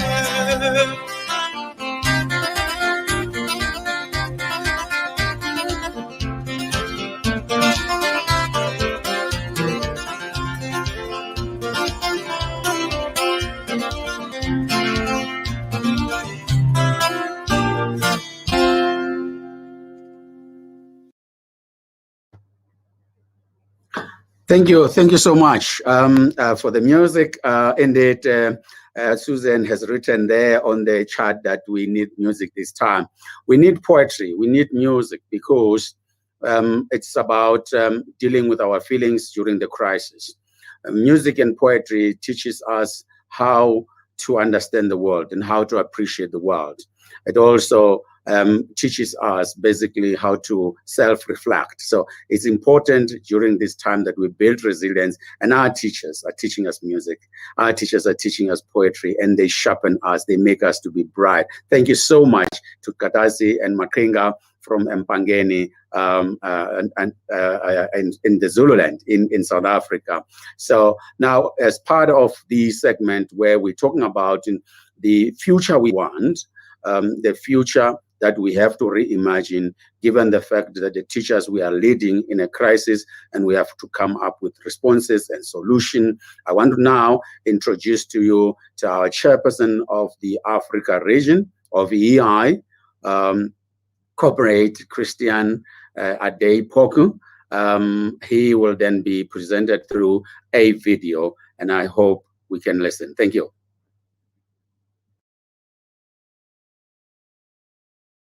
Fellow unionists, distinguished ladies and gentlemen across the globe, with great pleasure, I welcome everyone who has joined this very important event on the occasion of World Teachers' Day, this 5th of October, 2020. This year's World Teachers' Day occurs amidst COVID-19 pandemic that has affected nations all over the world, and Africa not least of all.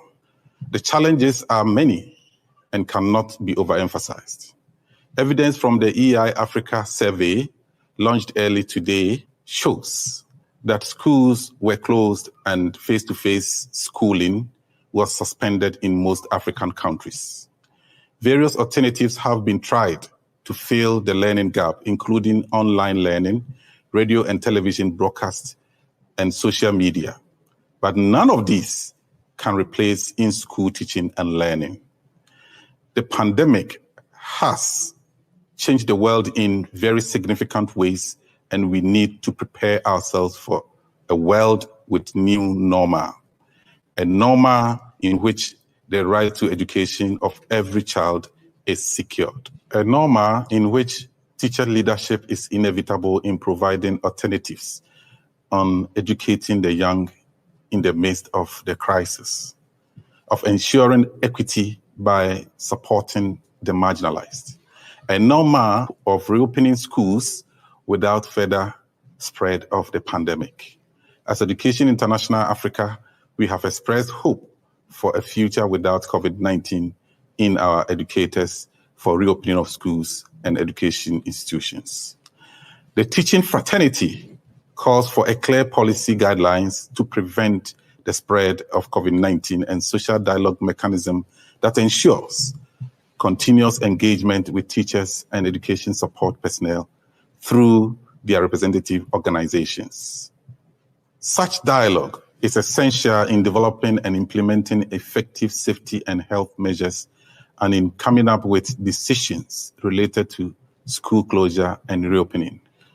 Thorough cleaning and fumigation of the schools and education environment, including classrooms, staff rooms, toilet, and other amenities should be undertaken before resumption of classes and regular cleaning assured thereafter. We urge government to ensure the provision of a safe and healthy teaching and learning environment that includes adequate running water and sanitation for all schools and education institutions, including soap and hand sanitizers. Physical and social distancing must be observed in learning and teaching spaces, and personal protective equipment, including face masks, should be provided in all schools for teachers, education support personnel, and students. Persons with underlying medical conditions in the schools community must be supported, and testing of teachers, education support personnel, and students should be available free of charge. Authorities should also ensure that temporary isolation rooms and sick bays run by health professionals are available for educators and students who may test positive for COVID-19 while in the school's premises. Government should take measures to ensure that the return of all children, including girls, boys, children with disabilities, refugees, and migrants to school. Moreover, government should ensure that more teachers and education support personnel are recruited to handle extra classes and provide the requisite support and services to meet the new conditions created by COVID-19. Adequate funding should be provided to recruit more teachers and ensure decent salaries and working conditions, including overtime pay, where such arrangements have been agreed with education unions. In conclusion, ladies and gentlemen, I would like to stress that the leadership of teachers in this crisis and in the future is paramount and must be recognized. We must ensure that this occasion of World Teachers' Day rekindles our resolve to strengthen the status and capacity of teachers for the future we want. Thank you.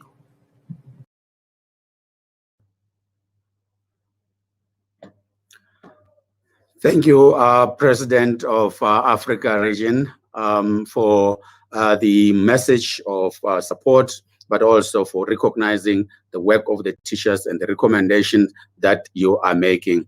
Now I will hand over to my comrade and my friend, Mariam, to facilitate the next program or the next line in terms of this particular segment where we are dealing with the future we want as the teachers. Thank you, Mariam. Take over. Merci beaucoup, cher collègue. Thank you, dear colleague. It is now our pleasure to welcome Mrs. Kumba Bolibari, who is the Special Rapporteur to the United Nations on the right to education. She will talk about the future we want. You have got the floor, Mrs. Kumba Bolibari.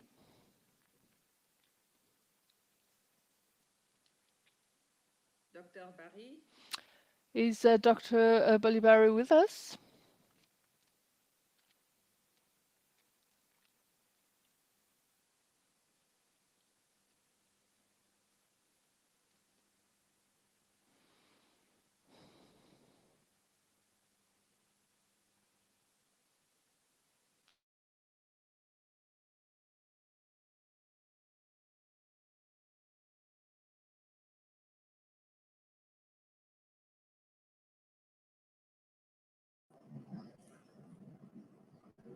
Chers collègues,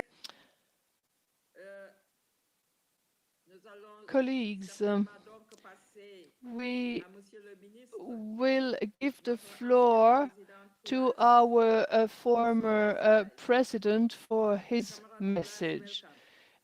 Welcome to you, comrade.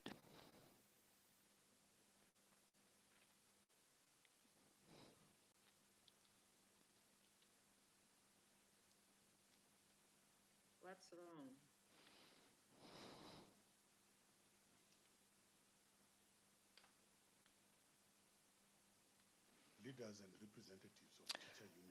Chers dirigeants, représentants des syndicats à travers le monde, chers amis, collègues, aux enseignants et aux différentes personnes qui prennent part à cette discussion incontournable à l'occasion de la Journée mondiale de l'enseignement. Importance of acknowledging the vital importance of the work performed by the teachers across the world on a daily basis. They are key to providing knowledge and skills to our children in a rapidly changing economic and technological environment. They are part of the wider socialization and social protection of our children, often working in difficult conditions of poverty, war, and disease.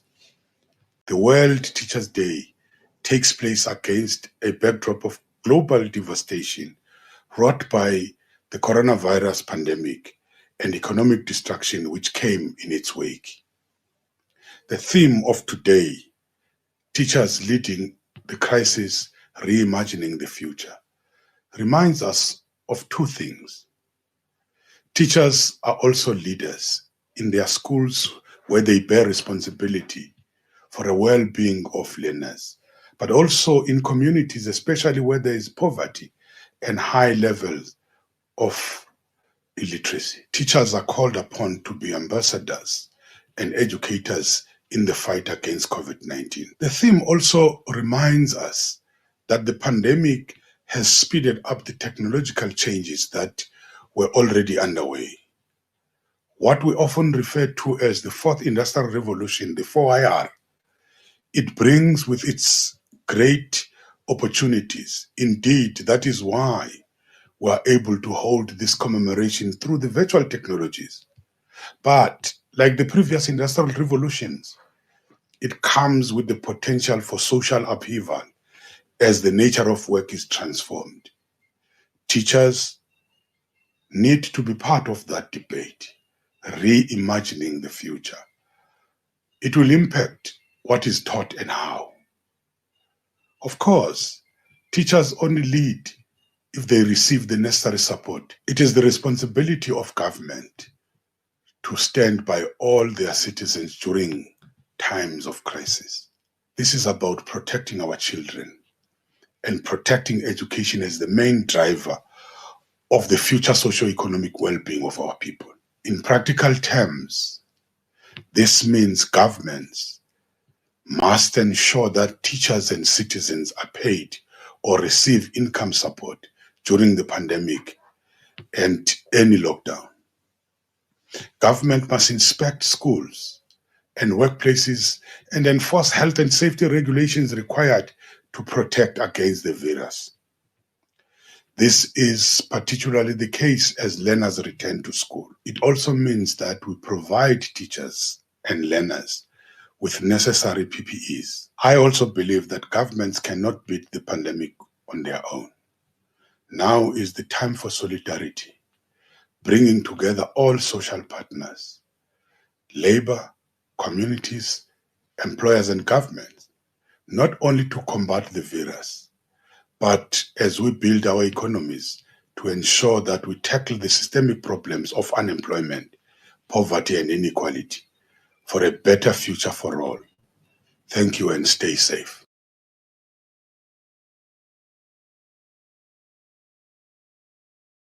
Hi, my name is Dr. David Moini Masende. I'm the Minister for Basic and Senior Secondary Education for Sierra Leone and the Chief Innovation Officer as well for the government of Sierra Leone. I've been recently appointed to serve as the Chair of the Advisory Board for the GEM report to UNESCO. It's a privilege and honor to serve in this capacity. And on this particular day, October 5th, World Teachers Day, I am honored to send a message to our colleagues who are teachers who serve us every day. Teachers are critical in all times, but particularly during these COVID times, it's become important, and we've been able to understand that teachers and teaching cannot be overstated. The value of teachers and teaching cannot be overstated. We've seen how teachers have continued providing learning remotely. We've seen how teachers have to reinvent and relearn new skills such that they can continue to provide education service delivery. We've seen how the combination of radio, hard materials, learning materials, and TV and online learning have become mainstay. We've seen how teachers who are also care providers generally, how their role of care provision have been underscored and understated, particularly as we reopen schools during COVID. In Sierra Leone, we opened schools partially at some point when we had a crisis at our hands, when the numbers were very high. And the role of teachers was very important in terms of making sure that our children are safe, they are protected, and they continue learning. And when we opened schools for about 5 weeks, we had zero transmission of COVID. Again, thanks to our teachers who are our frontline workers. Our teachers have been frontline workers and they will continue to be frontline workers. So as we in the world get used to this new mainstay, we must understand that we cannot support our teachers more than we disregard it.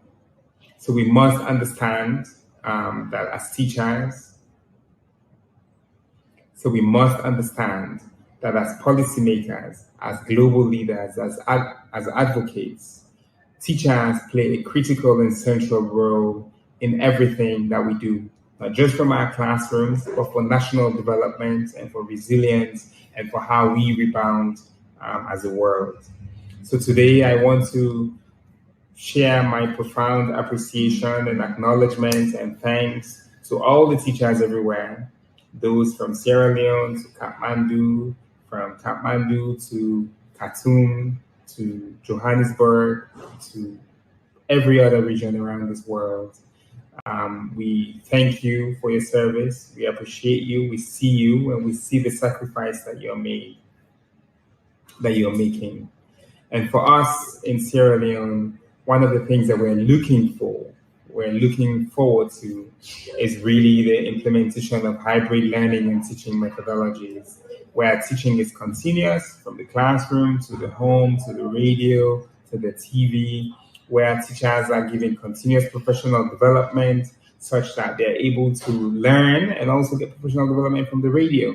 The radio teaching program is not just for the pupils, but it's also for the teachers, where we supply radio materials and we give the teachers those radio content, and we give the teachers those digital devices such that they can continue to upskill. Because if we want to compete in the 21st century, if we want to develop problem solvers, we have to have our teachers get the right training and the right resources for them to be able to learn themselves and be critical 21st century problem solvers such that they can facilitate and impact that to our children. And that's what it is. We have to be able to support our teachers now and into the future such that they themselves are able to respond, they themselves are able to be resilient, and they themselves are able to adapt to the realities that will meet us such that our children can continue learning. Thank you very much, and happy World Teachers Day.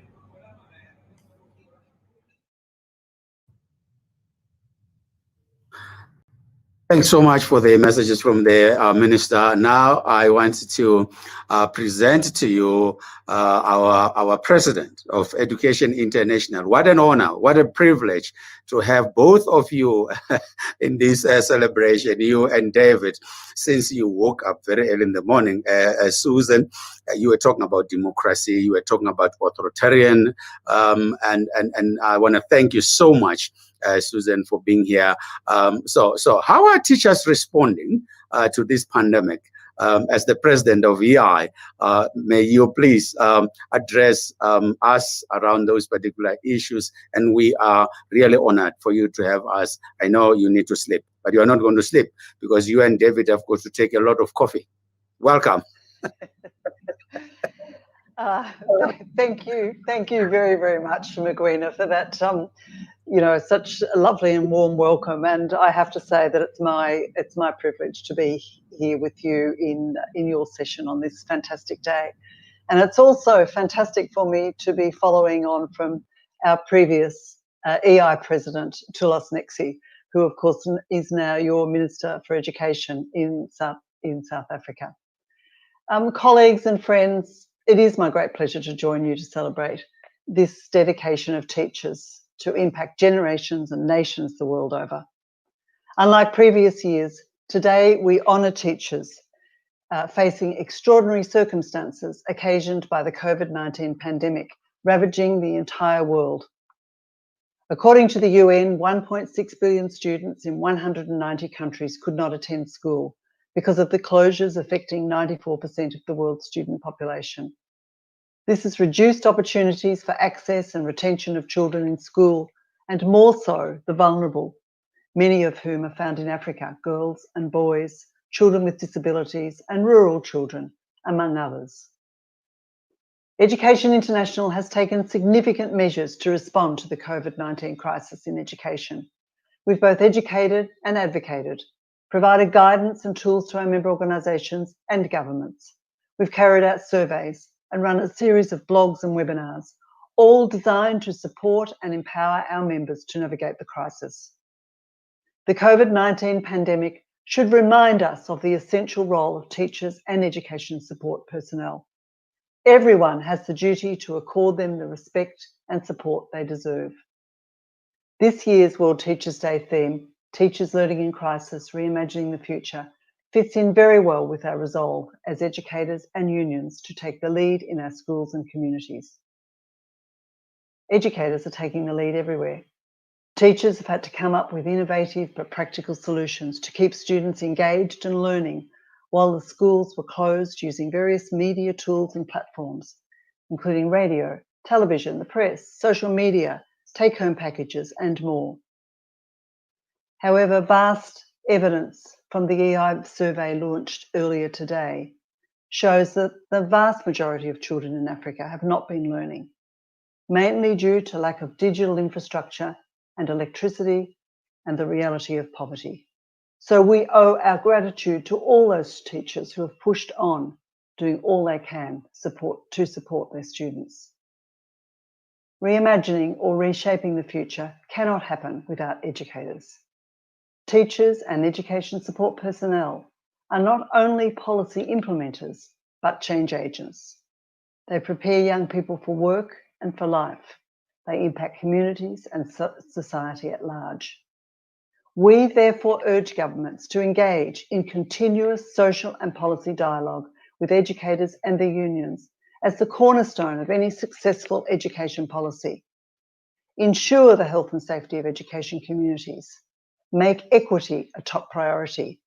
Support the physical and emotional well-being of educators and students, and trust the professionalism of educators. Educators need training, continuous professional development, decent salaries, and working conditions.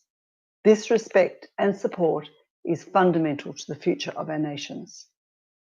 As Education International and education unions, we stand ready to continue working with governments and partners to improve the status of this great profession. Thank you.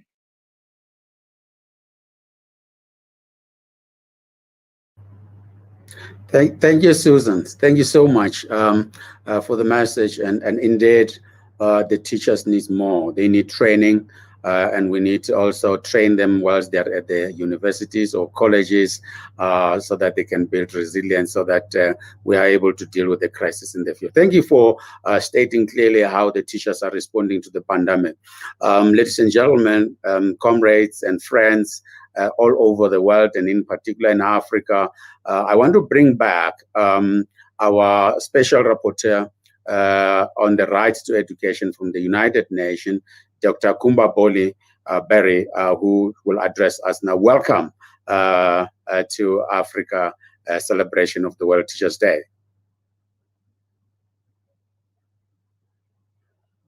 Hi. Thank you. It's really a pleasure to participate to this wonderful space today with all the teachers and also the network who are supporting the work of the teachers and the work of education in our humanity. I want to speak in French. That's why I begin by saying thank you in English. Madame,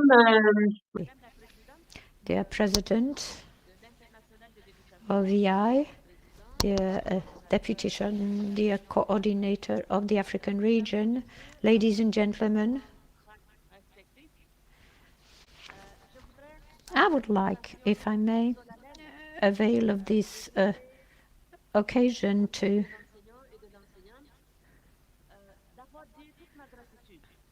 first of all thank EI for having associated us to this celebration. This is a message of thanks and acknowledgement to you as international network, but as well as a network having linked down to the basis itself, communities, regions, schools, provinces, and nations. And I would like to thank you for your capacity to mobilize teachers at world level and to speak in one voice despite the diversity and despite the various harsh circumstances. Now, talking about this difficult times, I would like to speak about three major challenges about today's education. Many contributors have mentioned that already. The first challenge for education at world level is access to education. This question of access, is very important. And I'm in favor of right to education, obviously, and I would like here to insist on the fact that before COVID-19 pandemic, there was 1 billion human beings, 1 billion human beings that didn't have the possibility to have access to their right to education. And 258 million children that were concerned. And obviously, you have many women, you have people in rural area, you have refugees, and you have people with disability, but many women and girls. and specific groups as fishermen and people of the road. So it's very important for the world not to forget that COVID-19 led to closing schools and spaces for young children. But before this pandemic, we still had some difficult situation, and I would like government to continue the work without forgetting this part of the world in terms of education. And the second element for me of importance has to do with quality. We're talking about Africa here. Now here today, and the surveys of UNESCO and the Global Partnership for Education,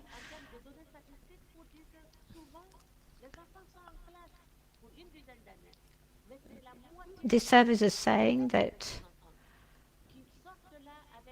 children are going to schools, but only have the right data capacity for life later. Now, you have the problem of governance. This is very important, but the education system is very often centralized. But the education system should be more decentralized. We should give more space to schools, to regions, to provinces, and to the various communities, municipalities, and we should give space to the basic actors of education, learners, teachers, educators, and their own networks. That has to do with governance of the education system. We have to give the floor to the various teachers, networks of learners. And another challenge for me has to do with the right to education, namely public education, quality public education, but free and inclusive public education. But more and more in Africa, there's a trend towards privatization of education, from basic education to higher education. In some cases, it has to up to 40–50% covered by privatization. This is a major challenge for the future, and specifically important for teachers. Now, another dimension of importance to me has to do the capacity of teachers and educators. There's a kind of decrease, and you have figures from UNESCO. In 2013 in Africa, for example, more than 70% of teachers were trained teachers, but in 2005 there were 78% having been trained and have been capacitated before starting teaching. So there's a kind of a trend downwards for Africa and Asia. There's a decrease in training of people, initial training, not only that, but what is necessary for quality is decreasing. This is a very important challenge we'll have to work on. Then you have other issues having to do with financing of education. Now in Africa, it has to do with prioritizing where you have to focus your funds, and the priority should be decided with the teachers' networks. And I would like to add, on governments of education in Africa, teachers and networks do not have enough access to African governments. You have to make sure that the message be heard by governments of African countries. This is a an appeal that I'm making at government level. Consult with networks of teachers. They're not enemies, they're actors, they're complementary actors for education. There are actors that know the education system, that have a vision, that are in a position to advise you, organize, to innovate, are able to take over the challenges if you're ready to listen to them. If you listen to them, you will have some quality. If you're able to listen to them, you have the better education governments in Africa. This is an appeal that I would like to launch to the various governments. Then no one in the world, no the families, learners, educators, nor the communities, nor the states, nor the governments or institution or organization, be them national, international. No one can pay to a teacher what the teacher is bringing to the humanity. These educators are giving to young children the best of themselves in terms of knowledge, capacity, and love. And I think that our society has the duty to recognize, acknowledge this role of the teachers. And I would like to wish you again a good celebration of the World Teachers' Day. And I would like to tell you about my solidarity, and states and governments should organize themselves to help you at psychosocial level in this context that is a specific context. And all this should be put to the fore. And I would like to congratulate you teachers in the world, and more specifically teachers from Africa, where I know that challenges are even more important than anywhere else. Each and every day you waited in classrooms and you are supposed to use new technologies. I know it's not easy, but you have world solidarity to assume your responsibility, because this is your responsibility and responsibility that will enable us to build a better world within this humanity. Thank you very much.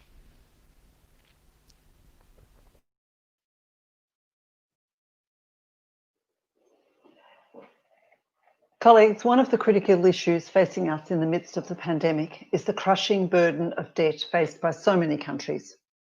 Former UK Prime Minister Gordon Brown said recently that failure by leading developed and developing nations to organise a global COVID-19 recovery plan is a potential death sentence for the world's poor. Solving the debt crisis to build and sustain a vibrant public sector has long been a concern of Education International and our member organisations throughout the region. This is an issue of great concern also to our next guest, His Excellency Macky Sall, President of the Republic of Senegal. President Sall was first elected in April 2012 after serving his nation as Prime Minister, President of the National Assembly, and as a mayor. Throughout his career, he's championed the economic and social development of his country. As education unions, we strongly believe that it is through continuous engagement and dialogue between teacher organisations and governments that we can build stronger education systems. Educators, both in Africa and globally, feel deeply honoured to have this supportive message from President Sall.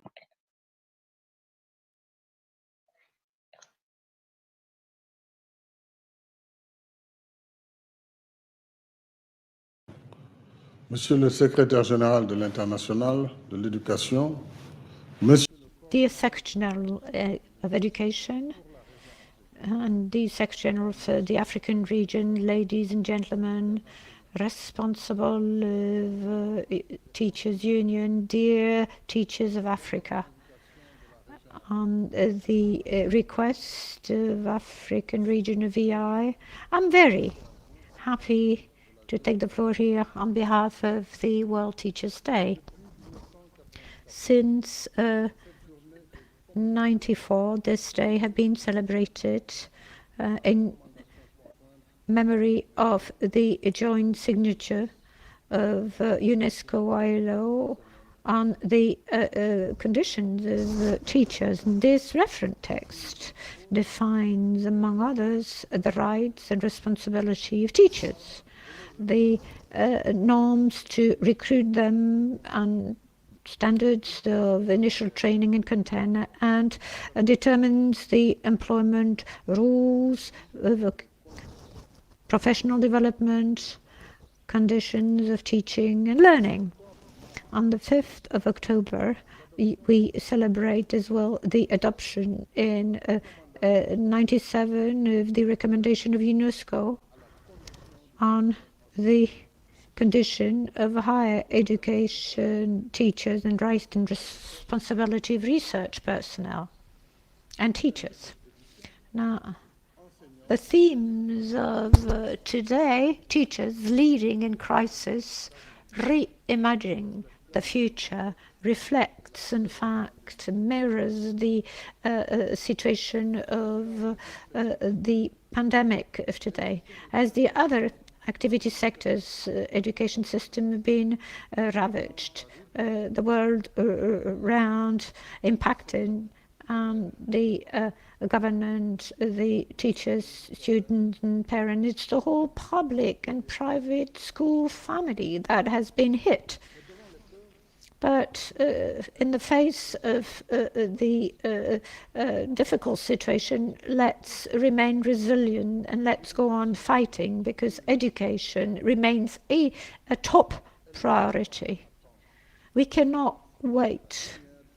This is the light spearhead of knowledge that leads actions, enables progress, and push back obscurantisms and ignorance. So we have to fight obscurantism, and so teachers are there in the front line, especially in this pandemic crisis. And that is why I would like to welcome and congratulate all the teachers, educators that have been enthusiastic, responsible, and have ensured the continuity of the education public service in very difficult situation very often. Now, doing so, they contribute in a wonderful manner to meeting the objective of SDG 4, aiming at giving access to everyone to quality education on equal footing, to promote learning possibilities on a long life system. In Senegal, we have met this challenge with an education resilient plan with 3 different pillars: the sanitary protocol, the pedagogical program, and consultation with the union teachers organizations. Now, with the reopening of schools, of tests in classroom, technological supports, online courses, audiovisual platform, and teaching materials, and this enables us to save the school year and organize the test, the exams. And I can tell you that I'm very proud of that. And I would like to pay tribute to the teachers and all the actors of the education system, pedagogical authorities at local and administrative levels. Our role as a public authority,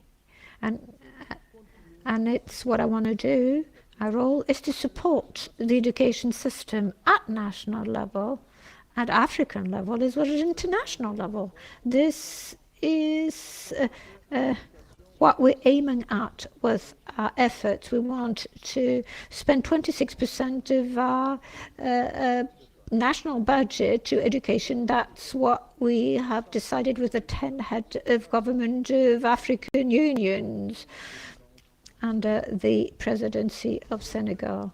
And this is my own commitment. And the Global Partnership for Education and organization in Dakar and February 18 of the Conference on Education, and spend $1 billion over the 18 to 20 period of time. Education is essential. We need to build school, train quality teachers, and we have to build performing education system, including via job learning. The school doesn't only have to focus on an elite, on getting a diploma only. Education should meet the needs of the market with vocational and technical, appropriate, relevant training, with this social inclusion ideal and gender equality. The school should go on giving the same opportunities to everyone, girls, boys, and children with disabilities. So our challenges are huge, immense, but our will is even greater to achieve this objective with the support, with you, knowledge soldiers, the teachers of Africa and of the world. This being said, I would like to congratulate you, and I would like to wish you a wonderful World Teachers' Day. Thank you so much. I just want to take this opportunity to share with all our organizations in Africa that the executive summary of the survey is now available on the original website. We urge you to access the executive summary of the survey so that you can use that as part of the engagement with the national governments and local or in school authorities all over in Africa, because it's important that we address the issues that are there. From my side, I want to thank you so much for being with us here, and I want to hand over to my comrade, my friend, Miriam, to then proceed with the program. Please accept our survey. As we have indicated, the full report will also be uploaded once it has been translated into our 3 official languages. Thank you. Merci beaucoup, camarades. Thank you very much, Comrade Vice President of Education International. After those important messages, we are pleased to welcome our General Secretary, David Edwards, General Secretary of the Education International, who will say a few words of thanks and closing remarks. David, you've got the floor. Thank you, Mariam. Thank you, Mgwena. Thank you, colleagues. I'm both honored and humbled to be able to bring closing remarks and thank everyone from this session.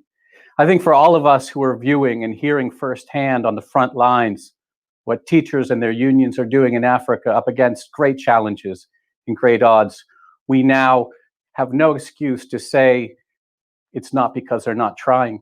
It's because, quite frankly, the political will and the resourcing necessary has just not been made available. I would like to thank President Macky Sall for his words about the need to end the external debt crisis, which is crippling governments and not being able to make their public service payments to pay and fully pay for public education. As Special Rapporteur Boliberi also said, as we've heard from Tulis, as we've heard from others, the fact is that the money is there, but the fact is also that austerity policies and bad advice from the international financial institutions have crippled and further imperiled our attempts to be able to recover from the COVID-19 crisis. This is no longer acceptable. We at Education International join with all of those, the Global Partnership for Education and others, calling for fully funding what's necessary to achieve Education 2030 SDG 4. That means taking those stopping debt payments all the way through 2021. That means 20% of GDP for education. That means companies that are operating in the African continent must pay their fair share of taxes. We can't have a time when airline bailouts are more than all of the financing in its entirety for a region. This is the time for international solidarity. You have heard the voices of our members. You have heard the frontline desires to make a difference in the lives of students. Democratic organizations standing on the front lines representing their profession, working tirelessly, not always with the right tools, not always with enough time, and certainly not with the trust that they so rightly deserve. So with that, I would like to thank everyone from IRAF, from Dennis, all of you who have put this program together, this whole session on World Teachers' Day from Africa. It has been an inspiration to us all. We stand in full solidarity with you. On behalf of all of us here and all of us everywhere else, happy World Teachers' Day, colleagues. We're with you, and we'll see you again soon. Thank you.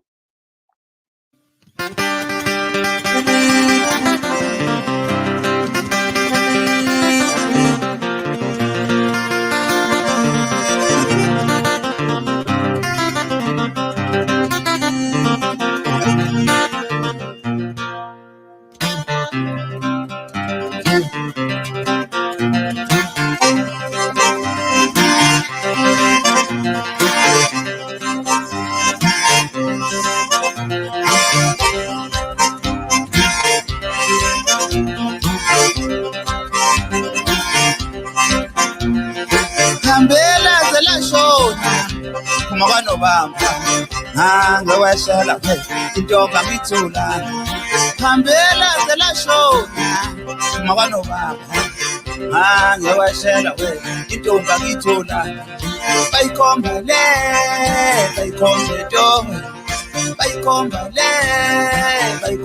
do iyadoza isizoqoma iyadoza isizoqoma qoma mina ngane bani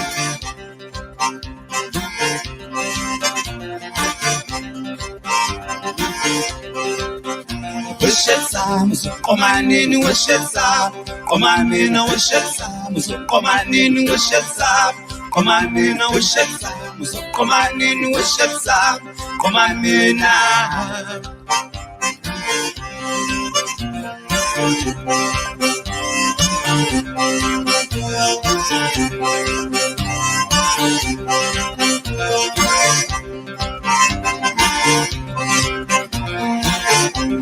Lagalala, ganya batu. Lagalala, sashada sampai. Lagalala, ganya batu. Lagalala, sashada sampai. Lagalala, umama yasbegela. Lagalala, lagalala. Lagalala, umama yaswashela. Lagalala, lagalala, ganyabatu. Lagalala, umama yasbegela. Lagalala, sho.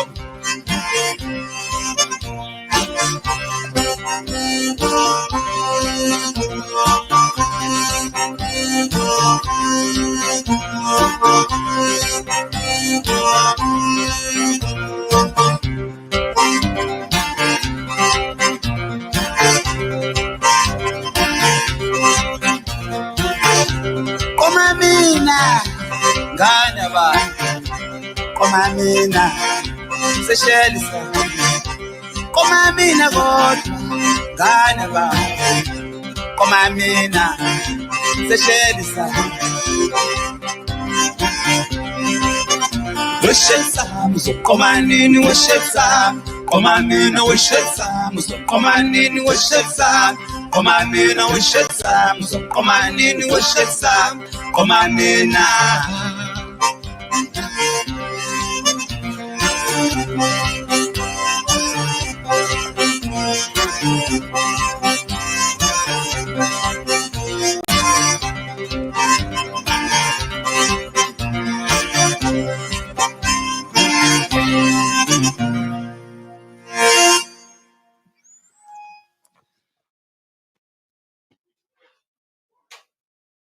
Wow, That was so that good. was that was a great show.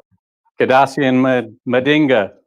Hi, David. Hi, Hollis. I've really been enjoying myself. Nice Have to see you? you. I really am. I'm feeling very inspired and full of hope. Yeah, and I'm so proud of being a teacher. Absolutely. Absolutely. It's just a fantastic region, a fantastic program. And I can't say enough good things about it. But we have to end because we have to continue our journey, don't we? Yeah, there's more to come. And I think we're going to start with a couple of messages, aren't we? I believe we are. Do you want to set those up?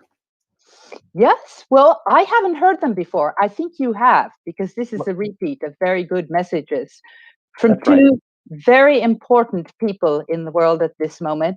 We have a message from the Director General of the World Health Organization, very busy man.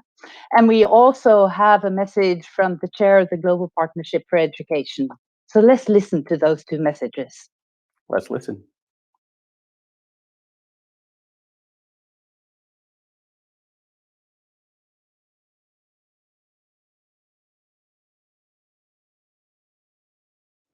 Dear David, dear colleagues and friends, World Teachers' Day is an opportunity to honor our teachers and to reflect on how we will meet the challenges of the future. The COVID-19 pandemic has upended our lives and livelihoods, health systems and societies, and it has reminded all of us just how important schools and teachers are. At the height of the pandemic, over 90% of all students globally were out of school, including my own kids. In the face of this global crisis, teachers are responding with exceptional creativity and dedication to ensure their students' education can continue. Through remote classrooms, distributing meals and books, or helping students access an internet connection, teachers are playing a vital role in their communities. In some countries, schools have reopened. In others, they remain closed. To support countries in every situation, WHO, UNESCO, and UNICEF recently published updated guidance on how to keep students and teachers safe at school. Building back better must include adapting education systems to make them more resilient in the face of risk. For everything it has taken from us, the pandemic has reminded us of a simple truth, that health and education are two of the most precious commodities in life. To all teachers, I have a simple message. Thank you.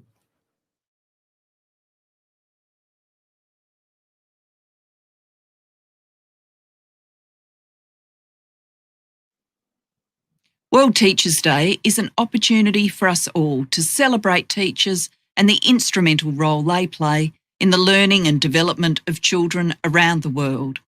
This year, teachers deserve the spotlight more than ever. You have faced unprecedented challenges as the COVID-19 pandemic disrupted classroom learning around the world. COVID-19 has not only affected health systems, but school systems as well. Nearly 1.6 billion students around the world have had their education disrupted. Hundreds of millions remain shut out of their classrooms. Throughout these challenges, teachers have worked tirelessly to keep students learning. You have been there for your students through school closures, helped them adapt to distance learning, and provided them with a sense of normality and safety in these very uncertain times. In lower income countries, where the Global Partnership for Education concentrates our support, teachers have innovated to use whatever technology is available. You are teaching over the radio, by SMS, and even distributing printed assignments to keep your students learning. You have stepped up to connect with vulnerable students and help them stay on the path of education, especially girls, who are at the highest risk of dropping or being forced out of school. In so many countries and communities, you are these children's last line of defence against a future of early marriage or child labour. The realities of distance learning have given the world a whole new appreciation for what teachers do every day. Your work, not only for children's learning, but for their well-being and growth, is vital to societies as a whole. You deserve recognition for that. You also deserve to be supported as you work to adapt to new challenges and help education systems build back better. As part of GPE's COVID-19 response, we have provided funds to more than 50 lower-income countries to help ensure that teachers get the support they need during these unprecedented times. These funds are providing training, paying salaries, and helping equip classrooms to reopen safely. Teachers, you are some of the most important members of society. You inspire future generations and set them up for success. Your voice must be heard at every level of decision-making, and your well-being and safety is a top priority as we work to build better education systems together.